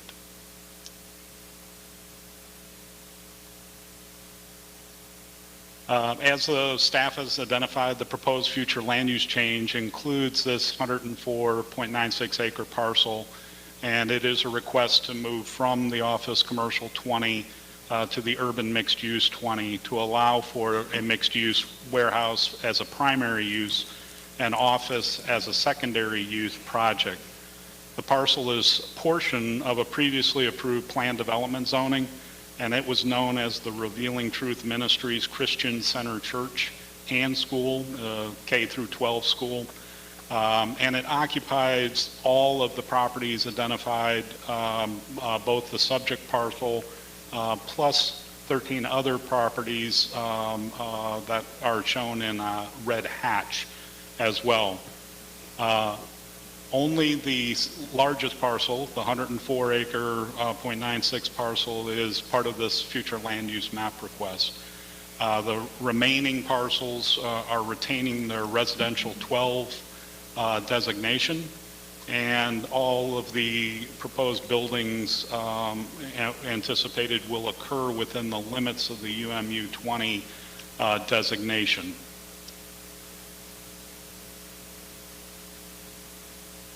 The site's general proximity to Interstate 4 and adjacency to Corporex Business Park to the north along with the light industrial uses in the city of Tampa to the south.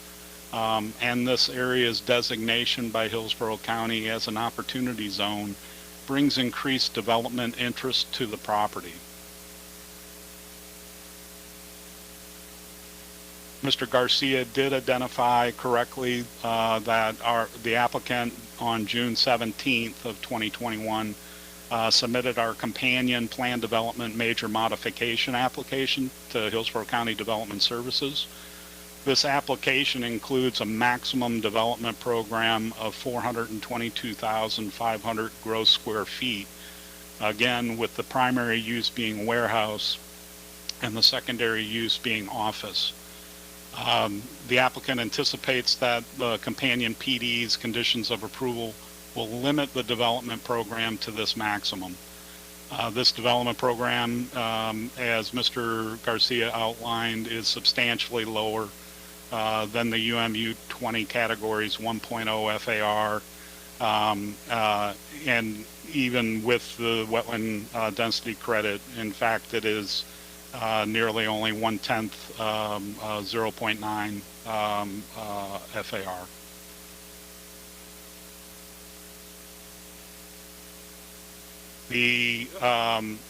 The application included transportation analyses as required that shows both the maximum trip generation for a mixed-use development in the OC 20 and comparison to the UMU 20 categories.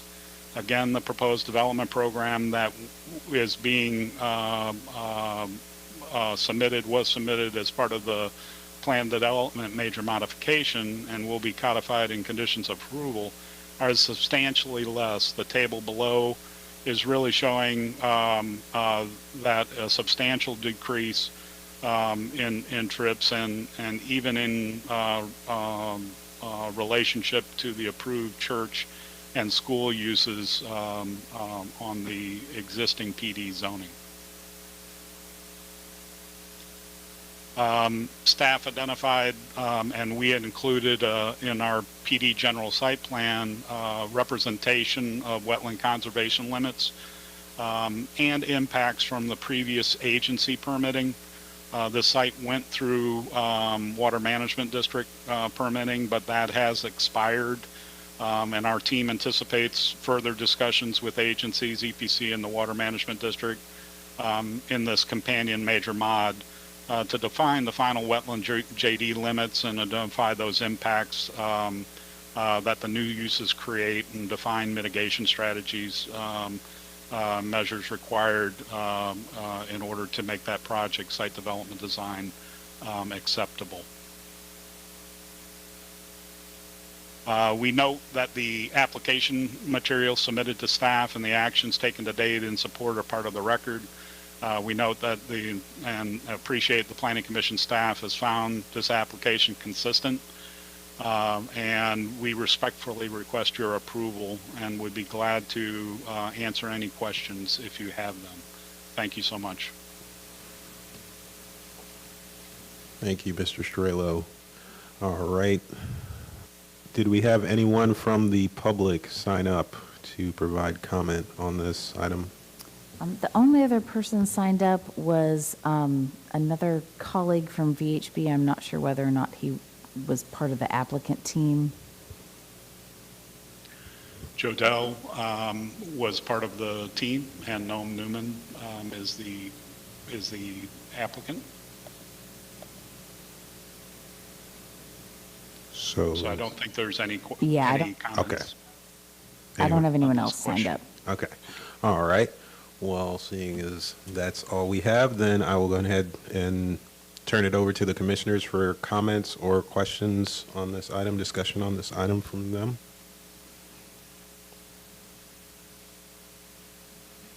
Seeing none, let me check the WebEx. Hang on just a moment. I'm juggling. Seeing none, Commissioner Handy actually has her hand up on the WebEx. So yes, please go ahead, Commissioner Handy. Hi, thank you. Yes, I'm looking at the livable communities. Let me see, sorry, under the community plan. I'm actually looking at the section for Parks, Recreation, and Natural Resources. And I'm wondering how this project will address that portion of the community plan with the water bodies and wetlands, and also that there is proximity to schools and a neighborhood park and an HCC facility. And I'm looking at Google Maps, but based on my estimation, it's within about a mile of that Tampa Bypass Canal Trail that the community plan specifically calls out for maintaining access to for future developments. So I wondered if that might be something that the applicant might comment on. Yes, Commissioner Handy, this is Neil Strelo again, authorized agent. The intention of the offsite improvements that was contained within the original PD requires improvements to 62nd and the potential to 58th. But 58th is through a light industrial district and has additional wetland impacts associated with it. So the primary access is going to occur along 62nd, which will be brought to current Hillsborough County standard. There were standards or references made in the existing conditions of approval. So I would assume that sidewalk connections and other mobility improvements would be included as a typical cross-section. Hart, in looking at the location of bus stops and facilities, does not provide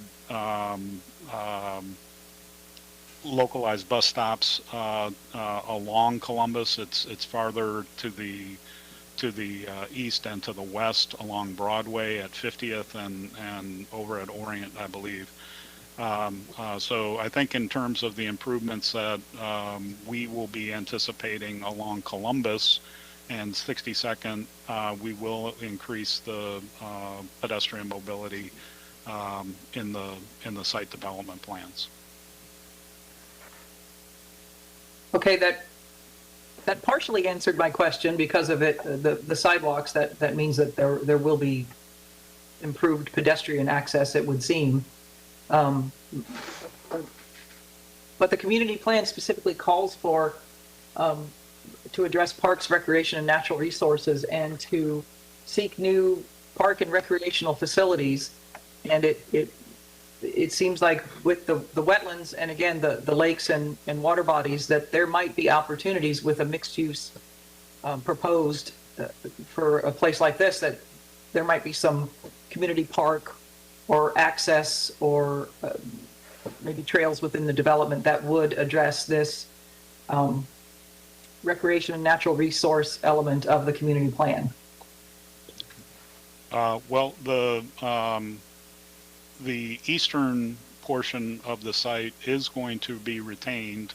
As I said, probably 200 or 300 feet from the single-family residential in the R12 will be stormwater ponds, buffering, and parking for the overall site. So I would anticipate we currently believe that this is going to be publicly accessible, and don't foresee security as part of a limited private road system.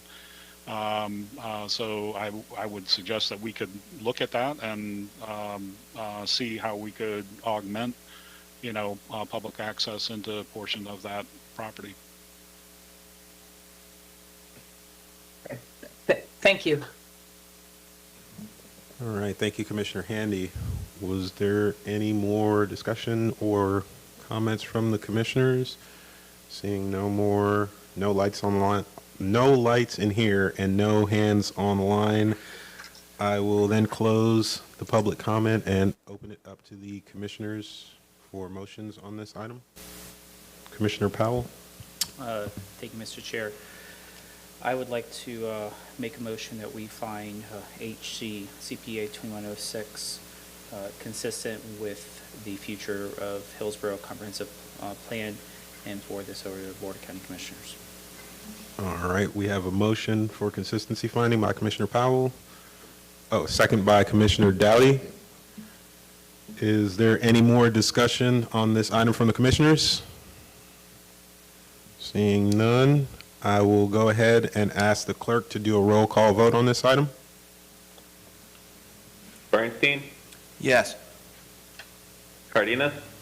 Yes. Dix? Yes. Dowdy? Yes. Handy? Yes. Linkus? Yes. Marina? Yes. Powell? Yes. Joseph? Yes. Motion carried 9-0. Thank you. Thank All you, right. Commissioners. Thank you. Thank you, Mr. Garcia, and thank you to the applicant for the presentation. All right. Moving on to our next item, HCCPA 2107, Future Land Use Map Amendment, Lakewood Drive and Bate Street. The presenter is Unica Mills. Actually, I'm going to be the presenter again. Is that okay, Mr. Chairman? Yeah, that's okay. My instructions say different, but I'll allow it this time. I like you. Thank Tony. you. Thanks. In spite of what everyone says. Okay, thanks very much. So Tony Garcia, Planning Commission staff, HCCPA 21-07, Lakewood Drive and Bate Street. Next slide, please.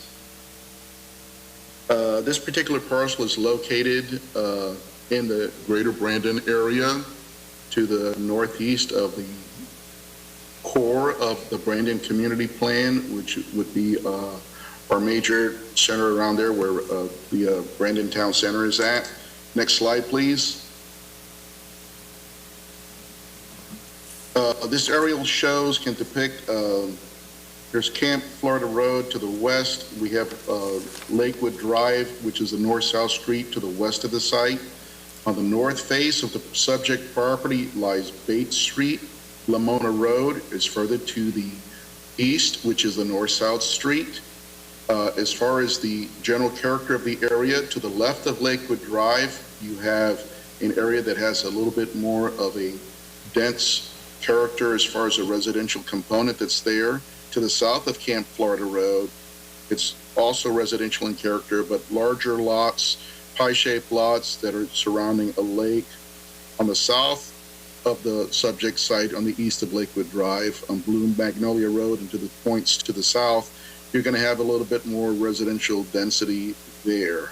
To the north, where the subject site is located at, east of Lakewood Drive, the character changes where one can see much more evidence of a large lot character along Bate Street.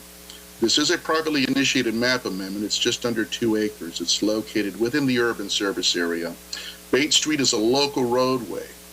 Lakewood Drive is a collector, and this is in the suburban character district of the Brandon Community Plan. Next slide, please. As far as the land use categories, there's 2 future land use categories that predominate the area. To the north of Camp Florida Road and to the west of Lakewood Drive, points north, the predominant land use category is residential 6. To the south is where you can see Blue Magnolia Road. The land use category is residential 9, which is as evidenced and characterized by the higher density, which is allowable under the residential 9. Next slide, please. The request by the applicant is to go to residential 9. Next slide, please. Here are some slides, some photos of the existing residential character along Bate Street so one can see exactly what is occurring here. So this is the front of the subject property. Here's evidence of suburban homes on fairly large suburban lots. Next slide, please. And this is evidenced, as one can see, as one looks at the edge of the property facing west toward Lakewood Drive. Next slide, please. Again, more evidence of larger homes on larger suburban lots. This is a property immediately north of the site across Bates Street. Next slide, please. And once again, this is the same house we saw, just a little bit, the picture's taken just a little bit more to the right, and then but there's evidence of another large suburban home to the east of that on a large suburban lot. Next slide, please. And several more slides, next slide, please, that show the suburban character of the area. As far as the adopted future land use, residential 6, it currently would allow 6 dwelling units. The maximum intensity is 175,000 square feet, or a 0.25 FAR, which is just over 21,000 square feet, whichever is less intense. Under the residential 9, your maximum density would increase to 17 dwelling units. The maximum intensity is a 0.50 FAR, which allows for 42,000 square feet, whichever is less intense. All non-residential development which exceeds the 0.35 FAR under the Res 9, just under 30,000 square feet, must be for office or residential support uses, not retail. Residential 9 and residential 6 are subject to commercial locational criteria. Next slide, please. There were no objections from any of the agencies that this was sent out to for external review. Next slide, please. As far as dealing with the future land use element in the consistency review, we found the site to be inconsistent with the following policies: neighborhood protection compatibility, objective 16, and policies 16.1, 0.2, 0.3, 0.5, 0.6, 0.7, and 8, which deal with the mitigation of impacts and the scale and massing of certain properties as they deal with the character of certain areas. And we're also talking about compatibility and compatibility. Discouraging strict commercial development, objective 23 and policy 23.5. Next slide, please.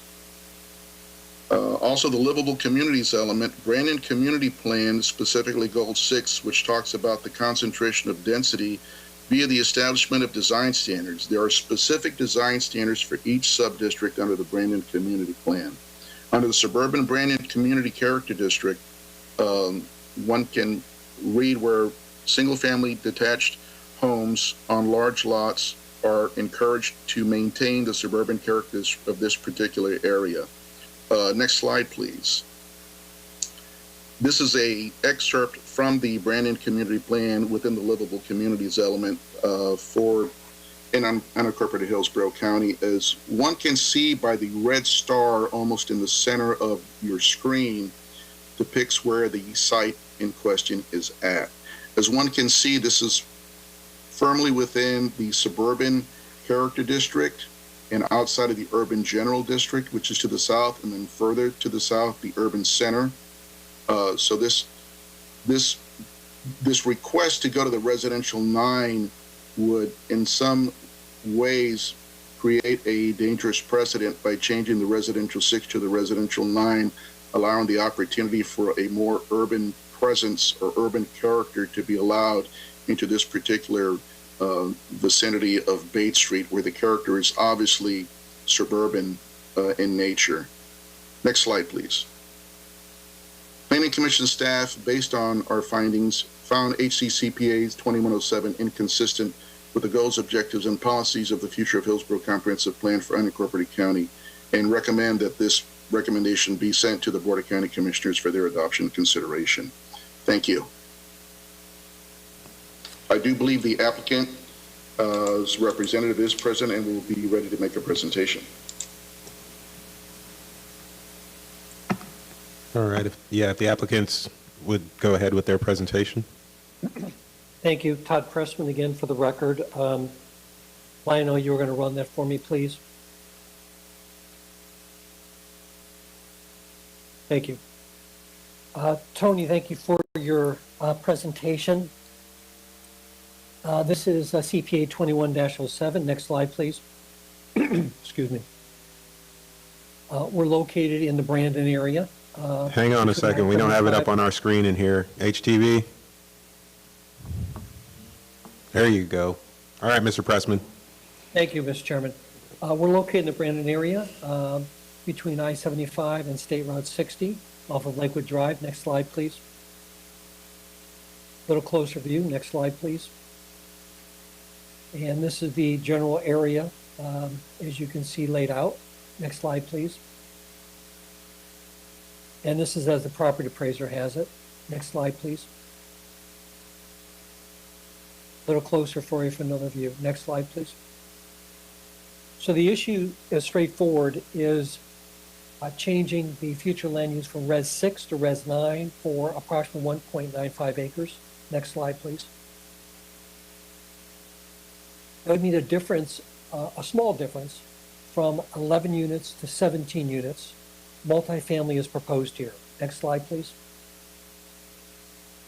And I think importantly, in the Brandon Community Plan, under item D, Suburban Character District, which this falls into, indicates that it should be primarily residential. This district has a wide range of residential building types: single-family detached, single-family attached, and townhomes, which is what we're proposing to do. So under the Brandon Community Plan, specifically for the Suburban Character District, we are moving towards what the goal is of that Brandon Community Plan. Next slide, please. Staff analysis notes that the site is located in an area characterized by suburban scale residential, consisting of a variety of housing types, including townhomes, single-family residences, and rural-scale home sites on large lots. So per the staff report, this is a mix of different types of housing units. Next slide, please. And as shown on the future land use plan, we are in the Res 6 area and located just a little bit north of a large Res 9 area. Next slide, please. This is the zoning it as RSC 6. You'll notice the PDs are pretty prevalent in the area. So, Mr. Chairman and board members, when you look a little bit closer at the zonings and what's allowed under the PDs, you get you get a really different picture of what's going on here. Next slide, please. So to the west is an area of 10 units per acre for townhomes, which is clustered. Next slide, please. That's under PD 98-1543. Next slide, please. And you see this underlined specifically for townhomes at the 10 units per acre. Next slide, please. And that's shown on their plan. Next slide, please. And this is an aerial view of it. Next slide, please. To the south is 215 townhomes at 9 units per acre. Next slide, please. This is PD 98-1335, which has the specific conditions and development parameters. Next slide, please. Specifically under the notes, it notes 9.5 units per acre as a net density. Specifically under this PD, shown as Area 2, which is just south on the other side of the railroad track. Next slide, please. And this is an aerial of that area. Next slide, please. So staff analysis says again at one part, it notes the site is located in suburban scale, consisting of a variety of housing types, including townhomes, single-family residence, and rural-scale home sites on larger lots. Next slide, please. Policy 16.3, and this is not a policy that you've heard or seen from the staff. This is under the housing elements. The development and redevelopment, I apologize, I'm sorry. This is policy 16.3, which you did hear from the staff, but it can be interpreted a lot of different ways. When it looks at A, the creation of like uses, as I've shown you, as the staff has made you aware of what's in the surrounding area per the staff report, we are of like uses. We are creation of complementary uses. And we will have transportation pedestrian connections. Next slide, please. But what's the real difference here? The real difference that's being requested is 11 units to 17 units. Multifamily proposed. Under the transportation submittal, it only results in 6 more PM peak trips for what's proposed. Next slide, please. But the Planning Commission analysis does have inconsistency. Page 3 states the subject property is surrounded by single-family lots. Page 9 notes what I've read to you, suburban scale residential, consisting of a variety of housing types, including townhomes, single-family residence, and rural scale home sites. That's what we're targeted into. Again, on page 10, Bates Streets and the surrounding area consist of primarily single-family residential lots. So there is inconsistency in the analysis of how the Planning Commission staff has portrayed or presented the site and the area. Next slide, please. And again, suburban character district is what we're targeted into. Next slide, please. Now here's goal 2 of the housing element, and you have been presented no comp plans from the housing element whatsoever. Goal 2 tells you to promote and assist in the provision of ample housing supply with a broad range of types and price levels to meet current and projected housing needs. So all Hillsborough County residents have the opportunity to purchase or rent standard housing. Next slide, please. Again, from the housing objective, you have not seen this comp plan. Work to supply new and replacement public-private housing, which specifically refers to and includes moderate income households for unincorporated Hillsborough County, which is what we're targeting. Next slide, please. And objective number 1 under housing, new growth, or objective number 1 is that new growth is required to be directed into the urban service area, which this site is inside of. Next slide, please. Next slide, please. Housing policy 1.2.6. You haven't seen this comp plan policy. County should designate land areas available for housing opportunities on the future land use to provide incentives that will encourage the production of housing units, again, for moderate income households. Next slide, please. And 1.3.7, designate future land use areas with density bonuses, again, tying into moderate income household population. Next slide, please. And policy 16.11, within residential projects, site planning techniques shall be encouraged to ensure a variety and variation of lot sizes, block faces, setbacks, and housing types. Next slide, please.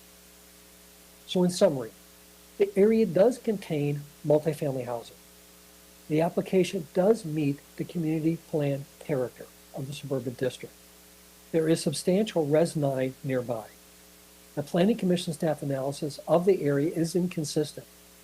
There are many comp plan policies that apply to the site that have not been presented by the staff. The proposed comp plan application, being small, generates very little difference or impact. So, Mr. Chairman, board members, we appreciate your attention and your consideration. Thank you. Thank you, Mr. Pressman. All right. Was there anyone from the public to sign up for this one? Yes, we had 3 people sign up in advance. Richard Bateman is the first one. Mr. Bateman? Richard Bateman. Oh. I want to thank you for allowing me the opportunity to speak on behalf of residents of Bates Street. I've been a resident of Bates Street for over 40 years. Previous county commissioners have approved higher density developments on Lakewood Drive and Woodbury Road. Lakewood Drive carries the bulk of the rush hour traffic both in the morning and in the afternoons. It's a 2-lane road, as you know. It will probably never be widened to a 4-lane or larger because of the Grand Oaks lining it, so that additional development adjacent to Lakewood Road would cause even further backups. Right now, when I go south on Lakewood Road in the morning to go to work, it generally takes me at least 3 light cycles to get through the traffic light at Highway 60 because of the high-density development to the north of Highway 60. If I'm going north on Lakewood Road towards MLK, generally takes me 2 or sometimes 3 light cycles to get onto MLK due to the high density in that area as well. Bates Street is a very narrow residential street. So over 20 years ago, we had speed humps put on our street, approved because of the high volume of traffic on our road. It has reduced the traffic somewhat, but it's still a narrow street. There's a ditch on the south side. It is a walk, an area where students from Brandon High School and McLean Middle School walk to school. There are no sidewalks on Bates Street. The road is so narrow that when the trash collection or when delivery trucks are delivering on our street, you have to pull over into somebody's yard in order to allow them to pass.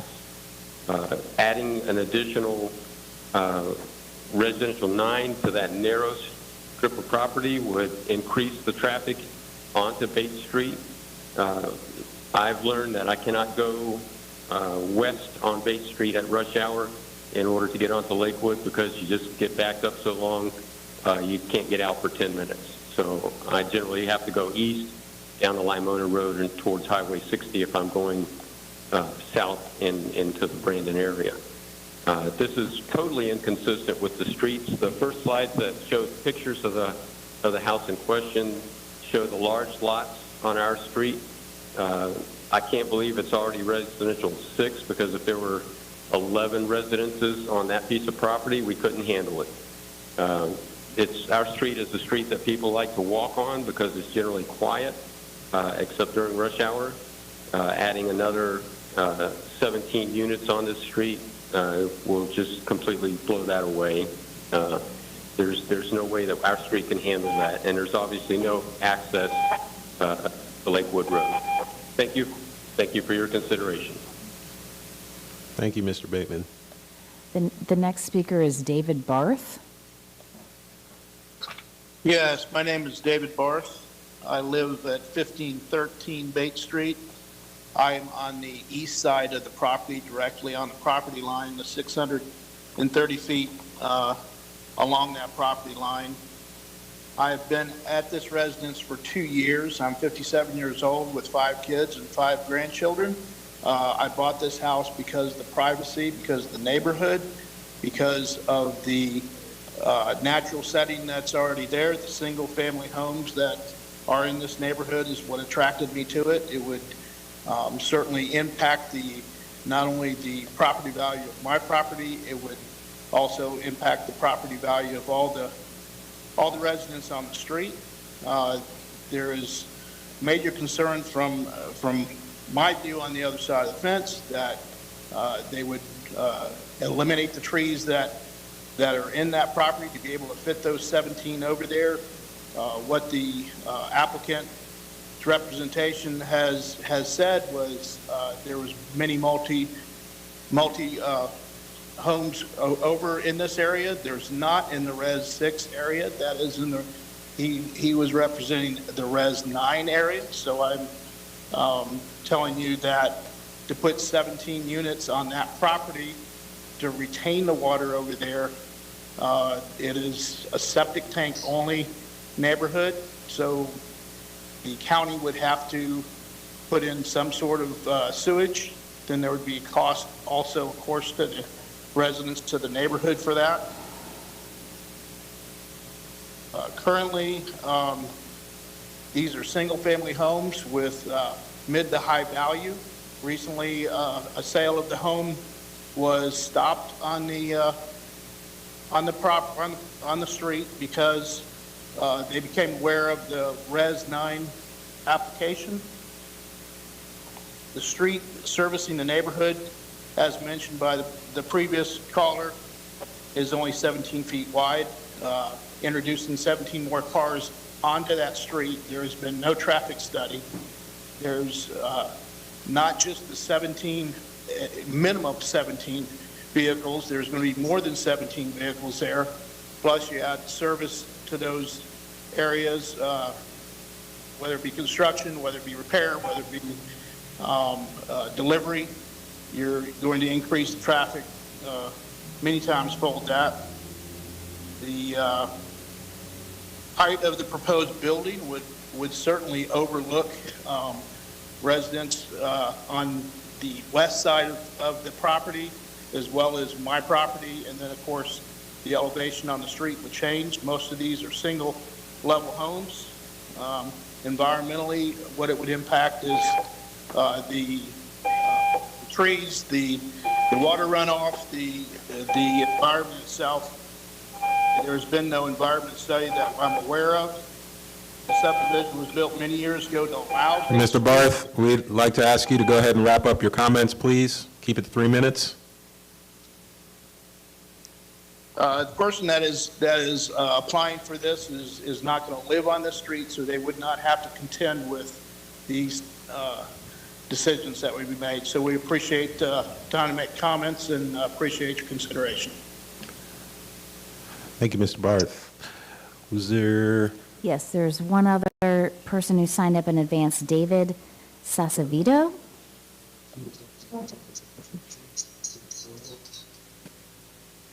David, can you hear us? Yes. Hello, this is David Acevedo. I live at 1508 Bates, and thank you for the opportunity to speak. The request is simply not compatible with the rest of the neighborhood. As you've already heard, the neighborhood is comprised solely of single-family houses with a range in the current housing market of up to $800,000 in value. And this proposal will have a tremendous negative impact to the value of these houses in the area. Also, as you know, I've heard the road is only about 17 feet wide, which is basically 1 foot wider than a two-car garage. So you can imagine when two cars are going down the road, they have to slow down to a crawl, and a lot of times you have to pull over to the shoulder of the road to get out of the way and let the other vehicle proceed.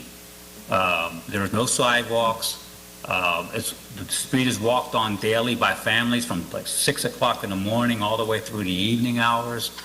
We have Brandon High School students walking to school, and there's another private school at the end of the street that children have to walk to, and a lot of people also jog and ride their bicycles on the street.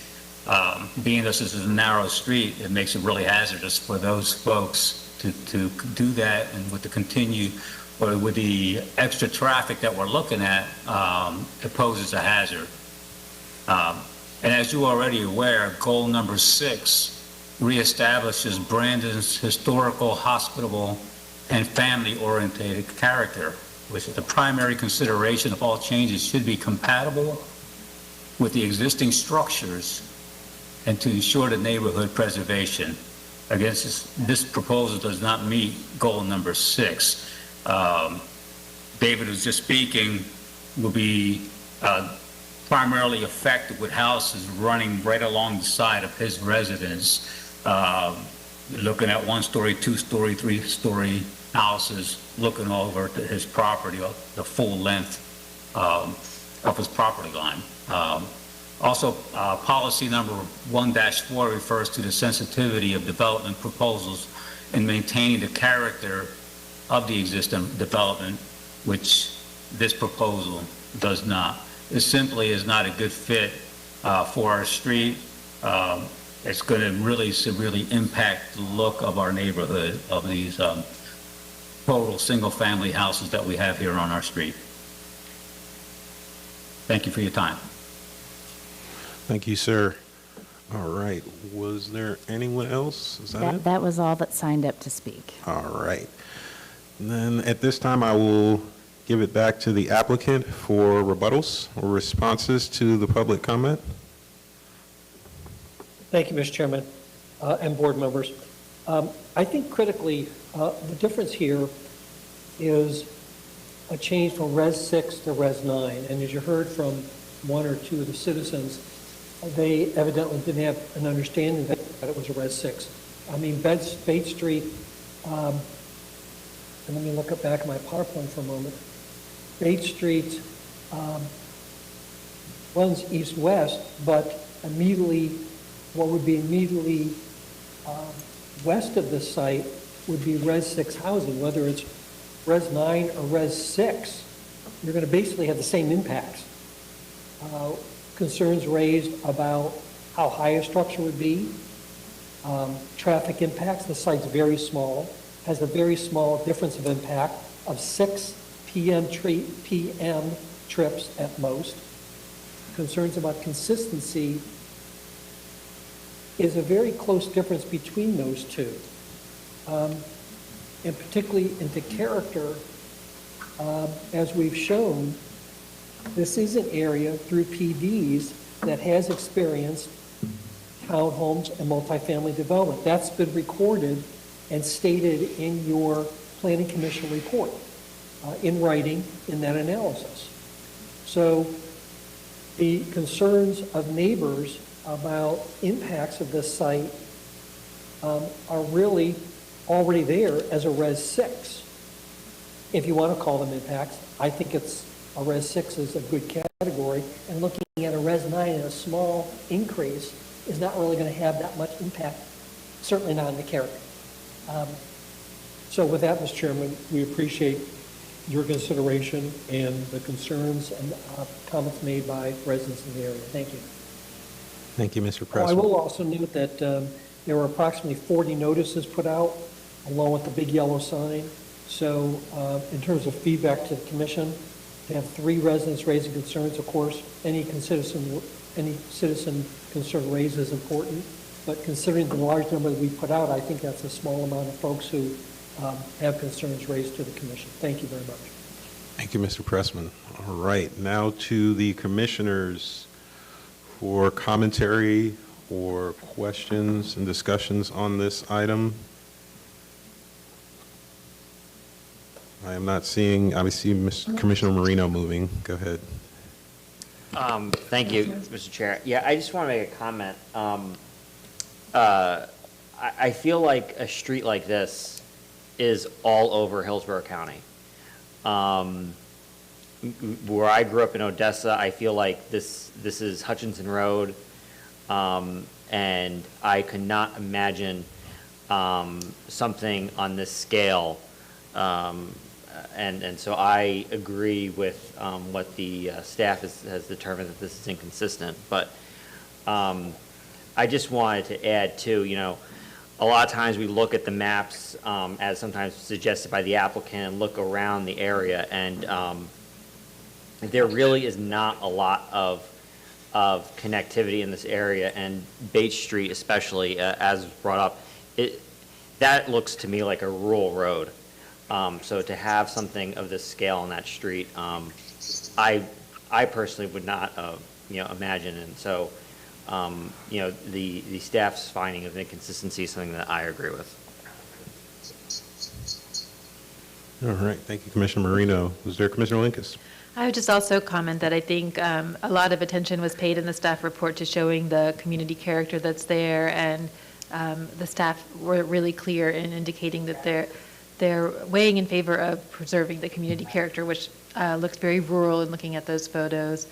So I also think this was an appropriate analysis. And I do think, we've seen many times where attempts to accommodate density within the urban service area make sense, and this is just not one of those cases. Thank you, Commissioner Linkus. Are there any more commentary from the commissioners on this one? I am checking the WebEx. Commissioner Handy has her hand up. Yes, please, go ahead. Thank you. I was reviewing through the materials provided and looking at the roadway and the comments from the residents, and I was actually quite gratified to think to myself, no, this does not seem consistent at all with the Brandon Community Plan in particular, and I kind of came to that conclusion before I even saw the part where the staff found it inconsistent. So I agree. I think that the staff has done a really good job of dissecting what the community wishes are and what the community needs are, and determine that this does not fit with any of those. So thank you, staff, for that, and I agree with your findings. Thank you, Commissioner Handy. Were there any more comments from the commissioners on this one? For my own part, I'd just like to echo everything that's been said already. Echo. All right, so with that, I will, seeing no more comments from the commissioners, go ahead and close the public comment and open it up to motions from the commissioners on this item. Commissioner Bernstein? Thank you, Mr. Chair. At this time, I would move that we find HCCPA 21-07 inconsistent with the goals, objectives, and policies of the future Hillsborough Comprehensive Plan for unincorporated counties, and referred on to the Board of County Commissioners for consideration. Second. All right, I have a motion of inconsistency finding by Commissioner Bernstein, a second by Commissioner Marino. Is there any more discussion among the commissioners before we vote? Seeing none, let me just double check, Commissioner Handy, I see your hand still up. I'm just double checking to make sure that. Oh, okay, nope, it's down. All right, with that, I will ask the clerk to go ahead and do a roll call vote on this item then. Bernstein, Yes. Cardenas, Yes. Dix, Yes. Dowdy, Yes. Handy,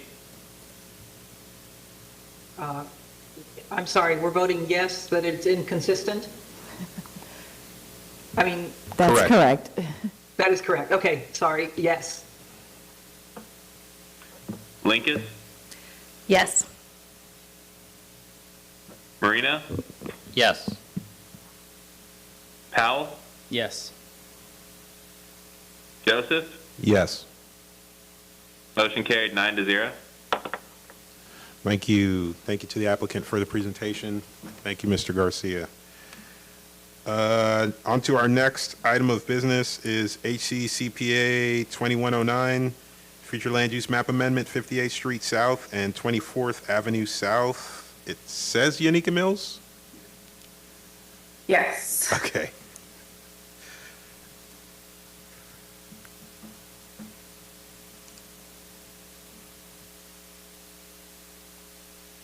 Can you all see my presentation?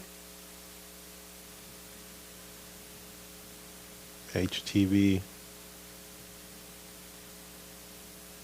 There we go. Okay. Good evening again, Unica Mills Planning Commission staff. I'm here to present HCCPA 2109, 58th Street South and 24th Avenue South.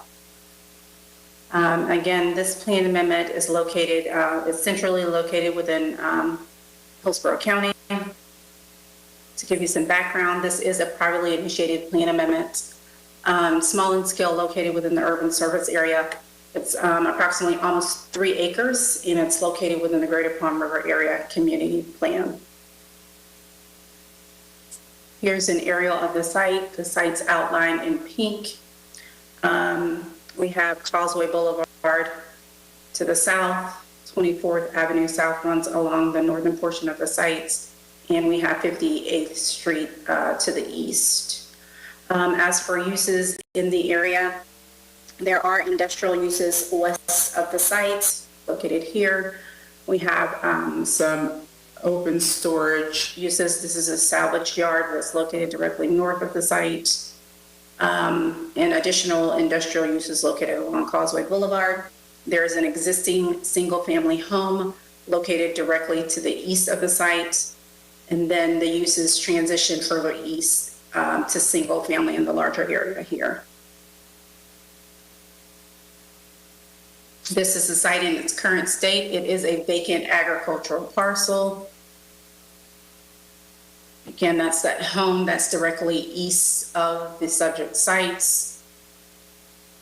This is north of the site, that salvage yard that I was speaking of.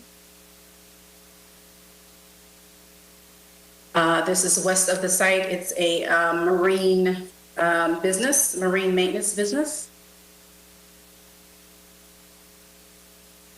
As for adopted future land use classifications, currently the site is located, is residential 9. Other future land use classifications are light industrial directly west. We have a presence of office commercial 20, again, along Causeway Boulevard.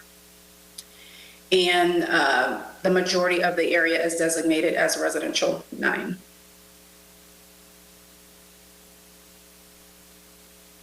And the proposal before you this evening is to change the future land use designation to suburban mixed use 6. For the potential impacts, currently in a residential 9, the maximum density that could be considered on the site would be 26 dwelling units. The maximum intensity is at a 0.50 FAR, or a little over 60,000 square feet of non-residential uses could be considered. Of course, that would be subject to commercial locational criteria. With the proposed suburban mixed use 6, the density would decrease down to 17. The intensity for neighborhood commercial uses would be at a 0.25 FAR, or a little over 30,000 square feet. If the site were to be developed with office or research corporate park uses, it would be at a 0.35 FAR. As for light industrial uses, The non-residential intensity would remain the same at a 0.50 FAR. The major change with this proposal would be that there will be consideration for industrial uses, open storage uses.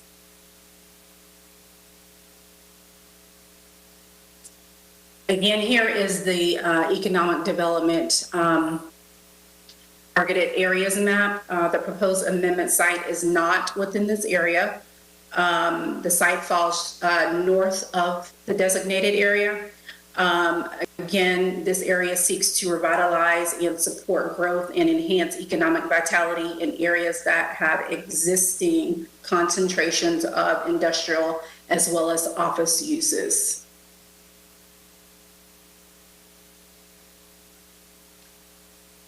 The proposal is inconsistent with the following objectives and policies. Within the future land use element, there's the community design component, which speaks to designing neighborhoods that are related to the predominant character of the surrounding area.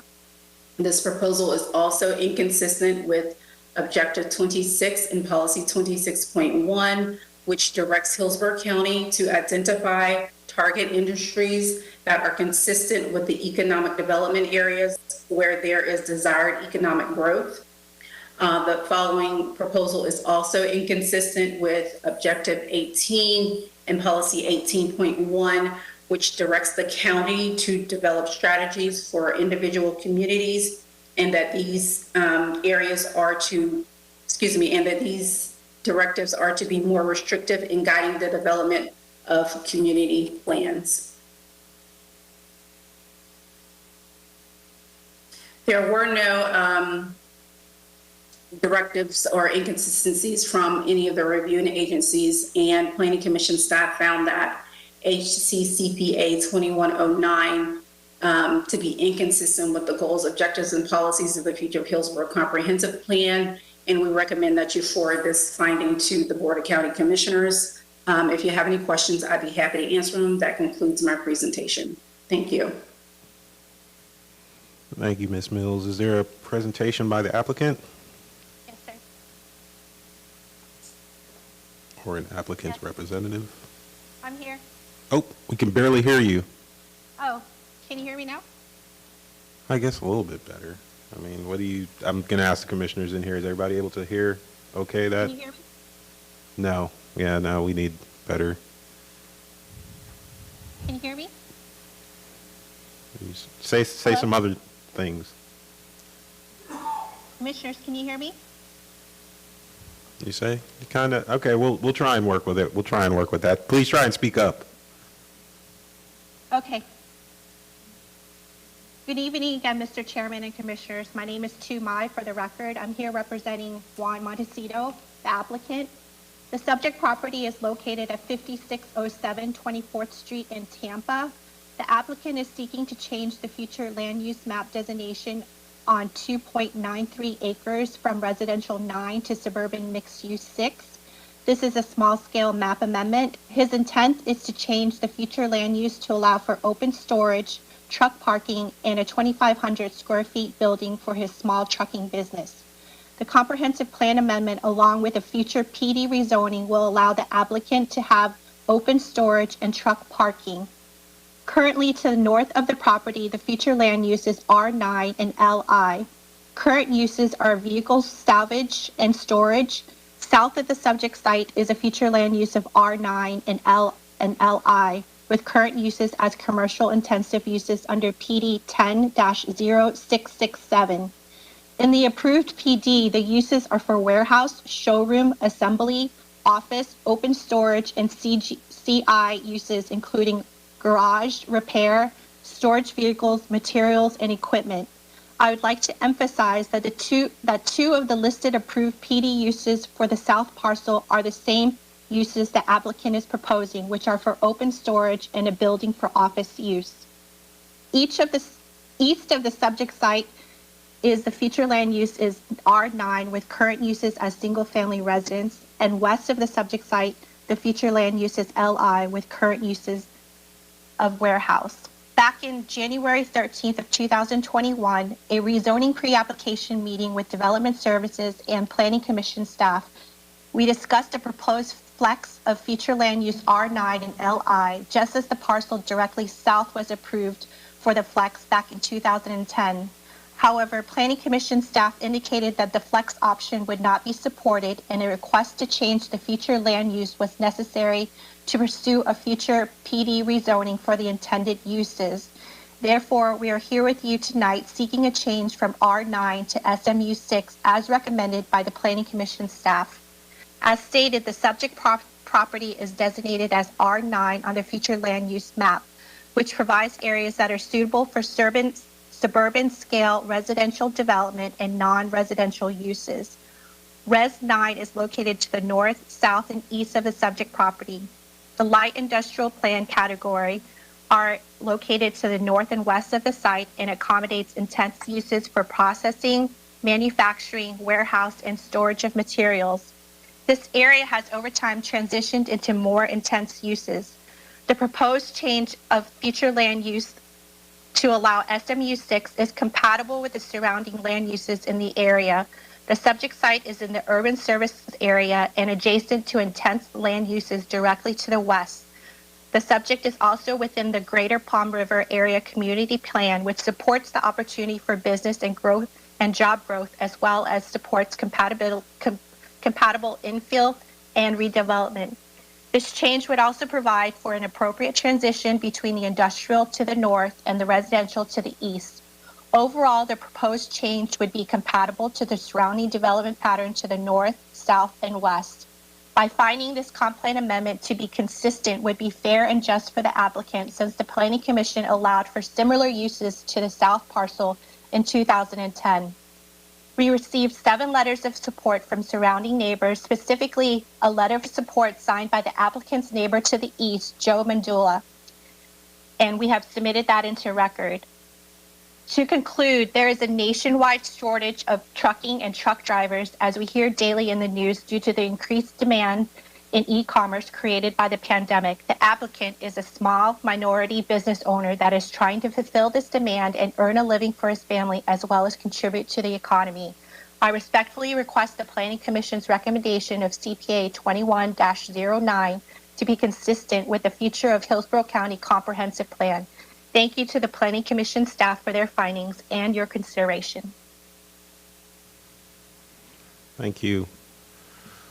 Was there anyone from the public to sign up for this one? Yes, sir. The first one was Julio Pacio.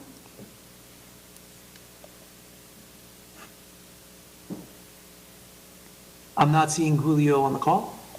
Okay. The next one was Roberto Paradella. They'll present here. Roberto, can you hear us? My name is Robert Paradella. You hear me? Yes, we can hear you. Go ahead, sir. Perfect. I am a friend of Juan Carlos Montesino, and he originally started to buy that property because the owner used to have some preparation for commercial, and he involved his financial real serious about to get involved in his parking garage where his truck is setting different places around where it would be perfect for him to have all the equipment all together in safety and close to the Port of Tampa where most of his business is involved. But the main thing is in this is over all this spending to get everything done. Now, if it's everything different, going to be, his situation, financial situation in trouble, and he's fighting real bad, to get his company running, but going to be in serious trouble. I hope you guys understand the situation with the trucking parking around the area close to the Port of Tampa, and their facility is close to all these commercial area right here, and I don't think it's affected anybody. And the closest houses or private property, they are agreed to his situation on parking, open parking garage. I hope you help them to getting everything through. He's dreaming on getting his business and family and good health. We appreciate it. Thank you. Thank you, sir. That was all the public comment. Oh, all right. Well, seeing as that was the only person we had signed up, I will turn it back over to the applicant for a rebuttal. Or No choice. rebuttal. All right, thank you very much, Ms. Mai. With that, I will turn it over to the commissioners for comments, discussion, questions on this item. I am not seeing lights in the room. I see Commissioner Linkus, please. I just have a clarifying question for staff about the land use category with the FAR allowances that are listed on the staff report for office and mixed use and industrial. Are they allowed both of those, or is it sort of an either or? If the applicant, if the SMU 6 were to get approved, and if they were to, it's either. If they were developed at office or research corporate park, I believe it's a 0.35 FAR, and then if it goes to, if they were to develop at industrial uses, it would be at a 0.5 FAR, 0.50 FAR. Okay, thank you. Thank you, Commissioner Linkus. Commissioner Powell. Thank you, Mr. Chair. Nika, this sounds really familiar to CP, was it 2105 that we listened to earlier? And I'm trying to understand why, because this applicant, if I heard correctly, is seeking this because they also need open storage for some parking. And why is this not being found consistent versus the other one in 2105 that was found consistent? I'm trying to understand, because I don't see the difference between the two. Or I think one of the major differences with 2109, one is that this area is not within that designated Palm River redevelopment area as to where the Economic Development Department has agreed to and encouraged the office and industrial uses. That would be one major difference. Additionally, within the Palm River Area Community Plan, their concept map designates this area as residential. So it would go against the Palm River concept plan. Okay. And I guess I just am missing that link because when I look at all of the immediate, surrounding businesses that are there, there are, commercial businesses, some with trucking and some they're going to be using, for storage, purposes. So I understand that the community plan is to promote residential there, and we've got letters of support from the adjoining neighbor, who seems to be the only residential person, very close by, who's in favor of this. It just seems like this is, to me, and I like to, hear what some of the other commissioners think, but I guess I can understand why staff may find that this is like inconsistent, but I think it's the wrong, determination, because everything that I see in this area has some sort of industrial, component to it. So it seems like it would be, like justified, and it's something that we just unfortunately are missing. So, but I'd like to hear, some other thoughts.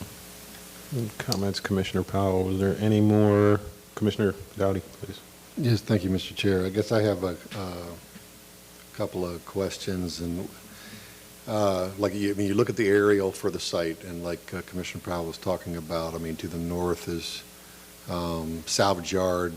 If you look at it from the mile-high view, it looks like a lot of open storage all the way around surrounding this site. If you look at the existing land use map, commercial to the north, industrial to the west, there's a vacant piece to the south, but if you look at the area, it looks like a stockpile area.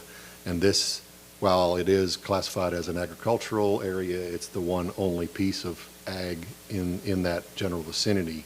So my first question is, are the surrounding land uses to the north and the east and the south, are they legal non-conforming uses, or are they legal based upon the, existing land uses and the flex provisions that were allowed 10 years ago? So I'll let you answer that first. Sure. So the site to your north, a portion of that site is designated as light industrial. So they're allowed on at least that portion of the site to have those open storage, warehouse, industrial type uses. Now, as far as your site to the south, they did receive a flex of the office commercial 20 to the south. So that's how that site was allowed to have the open storage type uses. Okay, so then explain to me why the flex is not allowed on this parcel. If you look at policy 7.4, the last bullet says that the flex must further other goals, objectives, policies within the future land use element. And so, because it's supposed to further other goals and policies, and I don't believe that it furthers the Greater Palm River Area Community Plan, which says this is a residential area. That would be one reason. And I would also say that it would probably be against compatibility policies. Well, I might disagree with you on the compatibility policies, just looking at what's around it. When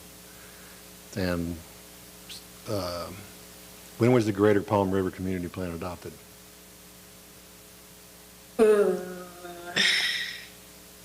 I hadn't anticipated that question.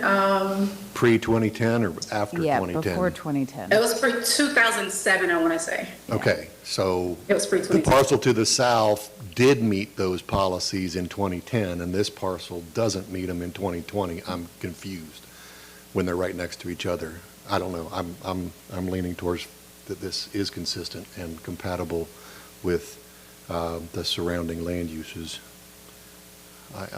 I'm struggling to see why one parcel basically immediately to the south was found to be acceptable for the flex, and this one's not found acceptable for the flex. And like the applicant said, they requested the flex, were told not to, and had to ask for this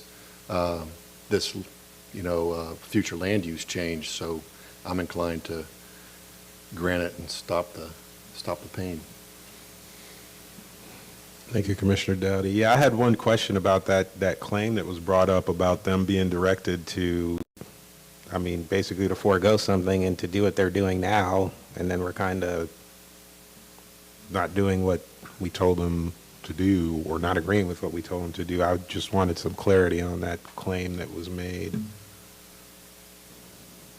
Again, that's the applicant stated it correctly. We did feel that they did not meet that last bullet within policy 7.4 of the future land use element that directs that a flex must further other goals, objectives, and policies. So that was our direction to staff, or to the applicant.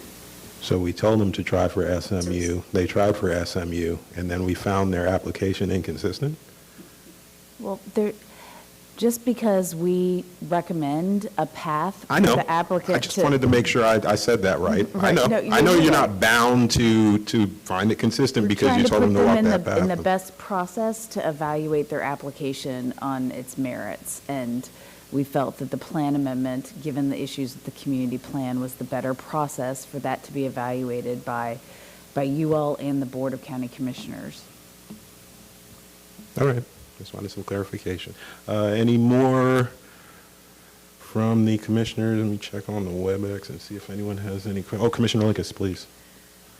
I guess I'm just joining in on some previous comments where I'm seeing that, especially in the sort of quadrant that's south of 24th and west of 58th, it does appear that perhaps the actual changes that are on the ground here are maybe not in sync with a plan that is a few years old at this point. So I think this is one of those tough areas that is right at the edge, and it seems like change might be occurring, and this might be an area where potentially the plan needs to be revisited to reflect this change. And then kind of non-specific to this comment, I guess it is interesting to note this consistent piece in the discussions tonight about the need for truck facilities, and I'm just curious if there's sort of a broader effort to address that. I'm just not aware of that, but it does seem to be something that we're going to need to look at more carefully in these areas that are near industrial activities.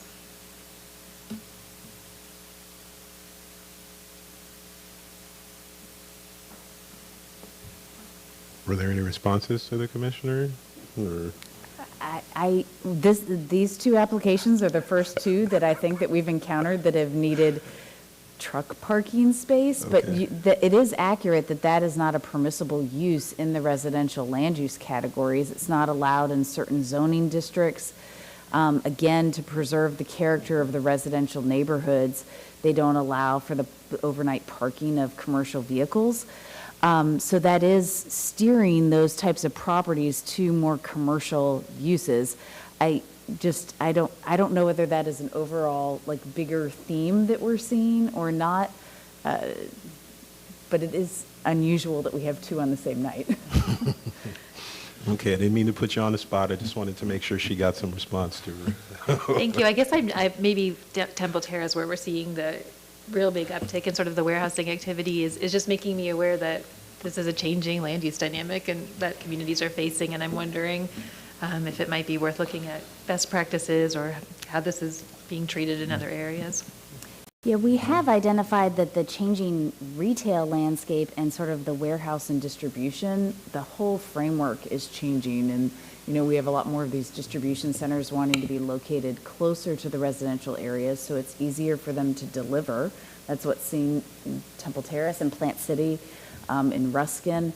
So yes, I do think there's quite a bit that's changing. I don't know that that necessarily means that the introduction of large commercial vehicles into residential areas is the right step, but certainly there does need to be space for them.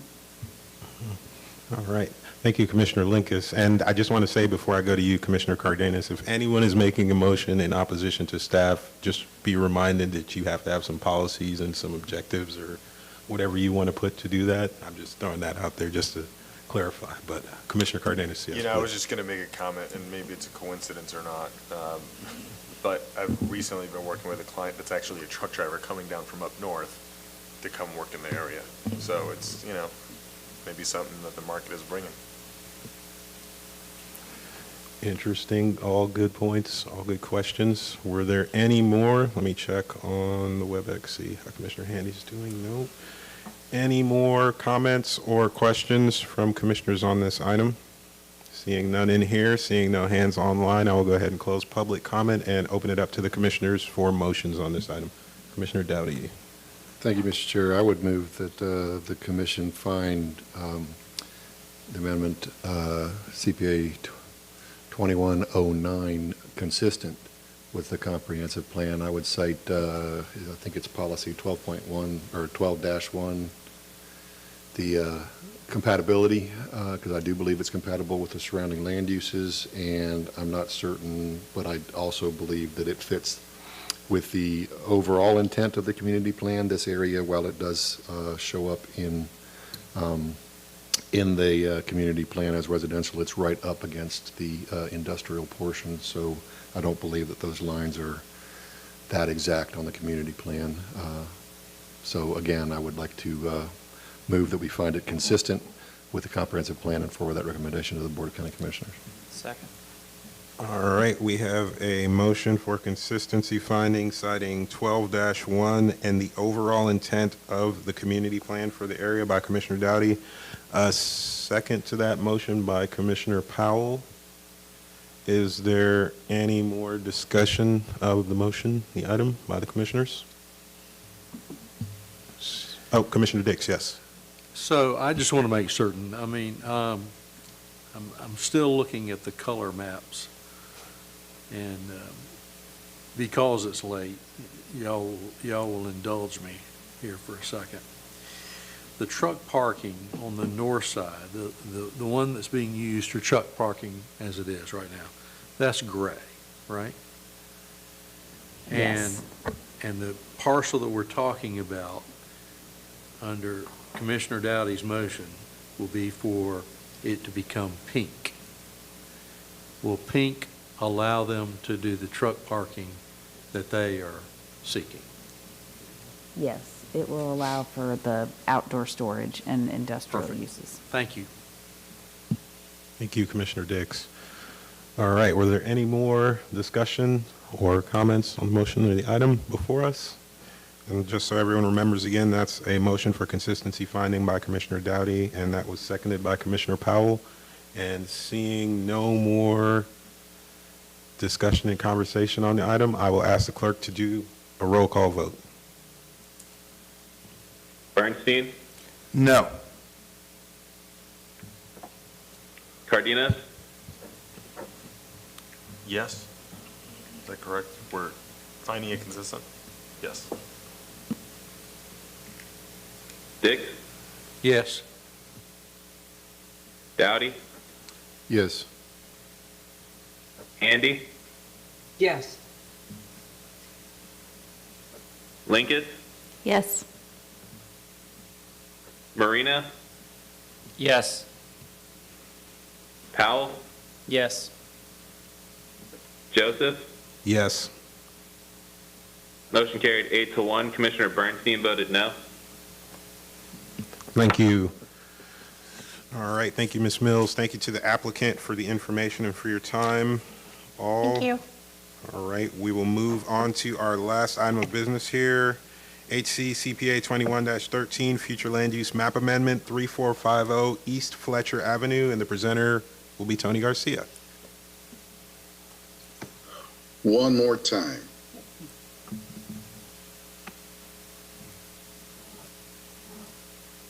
Do you see the presentation?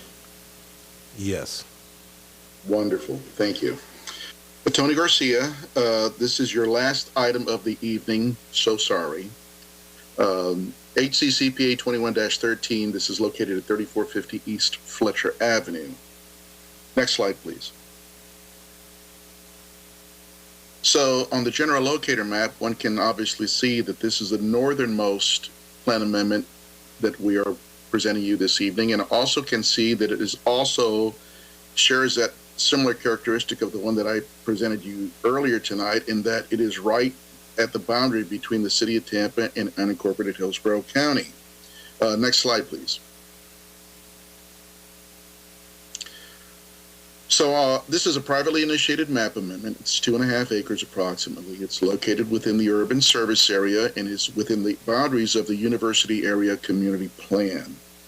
The subject site can be seen by the heavy pinkish boundary, as you can see, just on the north face of East Fletcher Avenue. It is east of the intersection of East Fletcher Avenue and Bruce B. Downs Boulevard, which is your north-south street to the west there. To give you some context of the surrounding area, of course, the university campus, the Greater University of South Florida campus, lies to the south of Fletcher Avenue, encompassing a variety of different educational buildings, including the USF School of Medicine. And then further to the south, to the west, is a Veterans Hospital, south of East 131st Avenue. On the north, one can see to the left side, there's a variety of different general commercial, neighborhood commercial serving uses at that northwest intersection of East Fletcher Avenue and Bruce B. Downs. And then the parcelization changes to more residential in character as one moves further to the west, west of 22nd Street.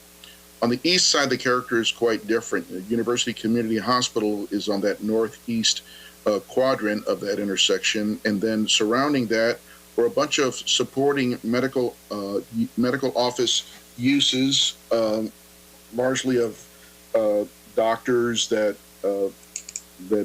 probably are part of the faculty or part of the staff that uses University Community Hospital. And then there's a variety of different office uses as one goes a little bit deeper up along Bruce B. Downs. And then when one ventures further in to the east on Bruce B. Downs, north of East Fletcher, you'll see that there's a lot of multifamily use in there as well. So the primary uses are going to be multifamily, and you're going to see a lot of office uses. And a lot of the multifamily that you see is being targeted for student housing, which is actually what the request is going to be by the applicant this evening on this particular site. Next slide, please. Several lane uses predominate the site. Residential 20 is a brown category, which of course on the aerial I showed you is reflected by all the multifamily that's up there. The public semi-public reflects the hospital and the supporting uses. The office commercial 20 to the left reflects the retail strip center that's in that particular quadrant. And of course to the south, all that blue is the University of South Florida campus. The site currently has a land use category of office commercial 20. There is some regional mixed use 35 as one skips one parcel to the east and goes further. You'll see that there's RMU 35 that exists. That's actually the subject of a plan amendment that we did about 8 or 9 years ago from office commercial 20 to regional mixed use. So there is some evidence and some history of that occurring in this general vicinity. Next slide, please. This slide reflects the request to go to regional mixed use 35. Next slide, please. As far as the potential impacts, the office commercial 20 currently allows a maximum density of 20. Your density based on your acreage is approximately 50 dwelling units. Your maximum intensity is a 0.75 FAR, allows a maximum of 600,000 with the commercial component capped at 350,000 square feet. The request to go to regional mixed use 35 will allow a maximum density of 88 dwelling units and a maximum intensity of 1.0 FAR, which allows approximately 220,000 square feet. If approved, based on what the asterisk is leading you to read, the plan amendment change would allow consideration of light industrial, regional scale retail, or research corporate park uses. I do not believe that is going to be the request of the applicant, but I will let the applicant expand on that ever so slightly when they make their presentation. Next slide, please. Here are a few slides to give you a perspective and a better context of the area. This is a dated slide. The subject site is depicted by the little red stick pin that I've got right above the building. It's currently an office building. To the east is another office building, and there's student housing to the east. And also there's a retirement village further to the east that's out of sight of this particular slide. The site that's undeveloped, that's currently being developed to the west of the subject site, is for student housing. And to the west is the beginning of the parking lot for University Community Hospital. That's their heliport pad right there.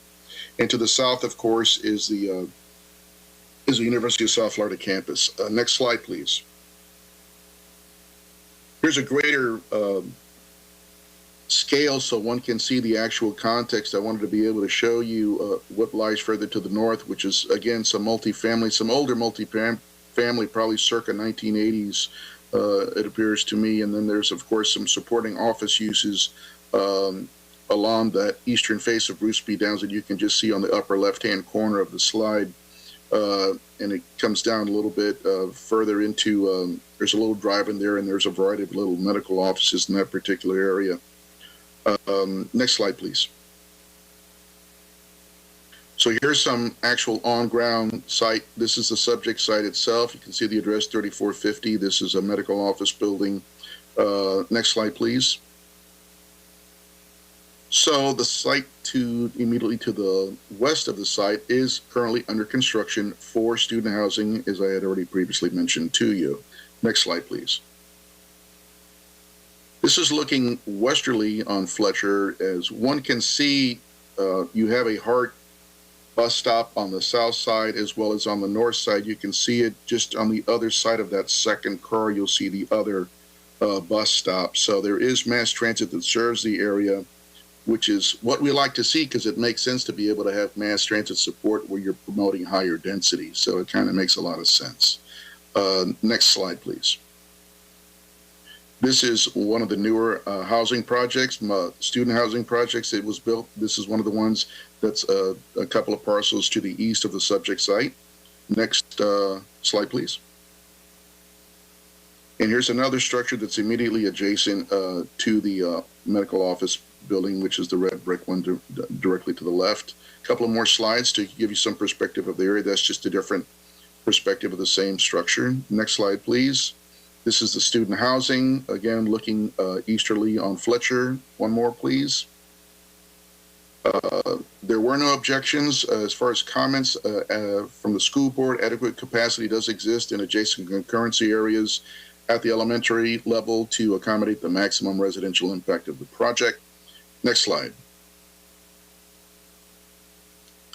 As far as consistency findings, we found this proposed request consistent with the future land use element, specifically Objective 16, which talks about neighborhood protection, specifically policy 16.1, .2, .3, .10, and .13, which relate to the mitigation of impacts in the transition of intensity and density. Also, Objective 40, which talks about activity centers. It's important that the activity centers within unincorporated Hillsborough County are properly identified, so that way when requests such as these come in, one can do a proper analysis to understand that this has already been planned for, that these are areas that are identified as activity centers that would have the capacity and potential for greater development potential in the way of plan amendments if the existing land use categories do not support the demand pressures that have been placed upon the area. As we all know, the University of South Florida is one of our major economic engines, one of three major economic engines within Hillsborough County. So we're going to have that development pressure and interest, and we've seen that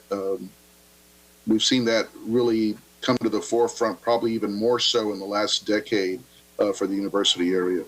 As it relates to specifically to the livable communities element in the university area community plan, Goal 2 talks about eliminating obsolete land uses and that the community supports maintaining a variety of land use options and the promotion of mixed-use developments in the area, providing a greater flexibility in land use and density for future development while ensuring that neighborhood buffers and urban amenities are enhanced.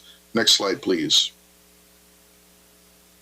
So based on those findings of fact, the Planning Commission staff's recommendation is that HCCPA 2113 be found consistent with the future of Hillsborough Comprehensive Plan and that this recommendation be forwarded to the Board of County Commissioners for their adoption consideration. That concludes my presentation, and I believe the applicant is ready to make her presentation. Good evening. Elise Batzel with Stearns Weaver Miller. May I share my screen, please?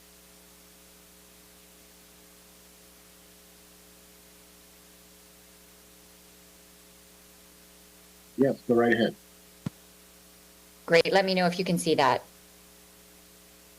Yes, we can. Excellent. So as Tony already mentioned, now I have to make sure that I can get, there we go. As Tony already mentioned, this property is located right near the USF area. It's 2.5 acres on the north side of Fletcher Avenue, east of Florida Hospital and Bruce B. Downs Boulevard, across from the University of South Florida. This request is for a small-scale comprehensive plan amendment to amend the future land use category from OC 20 to Regional Mixed Use 35. We are in the process of processing a companion PD application. That's PD 21-0748. I'm going to give you a little bit more information about that project, but generally, it is a student housing project with a parking garage and associated amenities. Just a little closer view here of the current future land use map. Tony already pointed out, but let me call to your attention the RMU 35. That's to the east of the subject property, which is outlined in blue. And this is what it would look like if you would, if ultimately the future land use change is adopted. So just to spend a very brief period of time so that you understand the ultimate project, we are proposing a 9-story student housing project.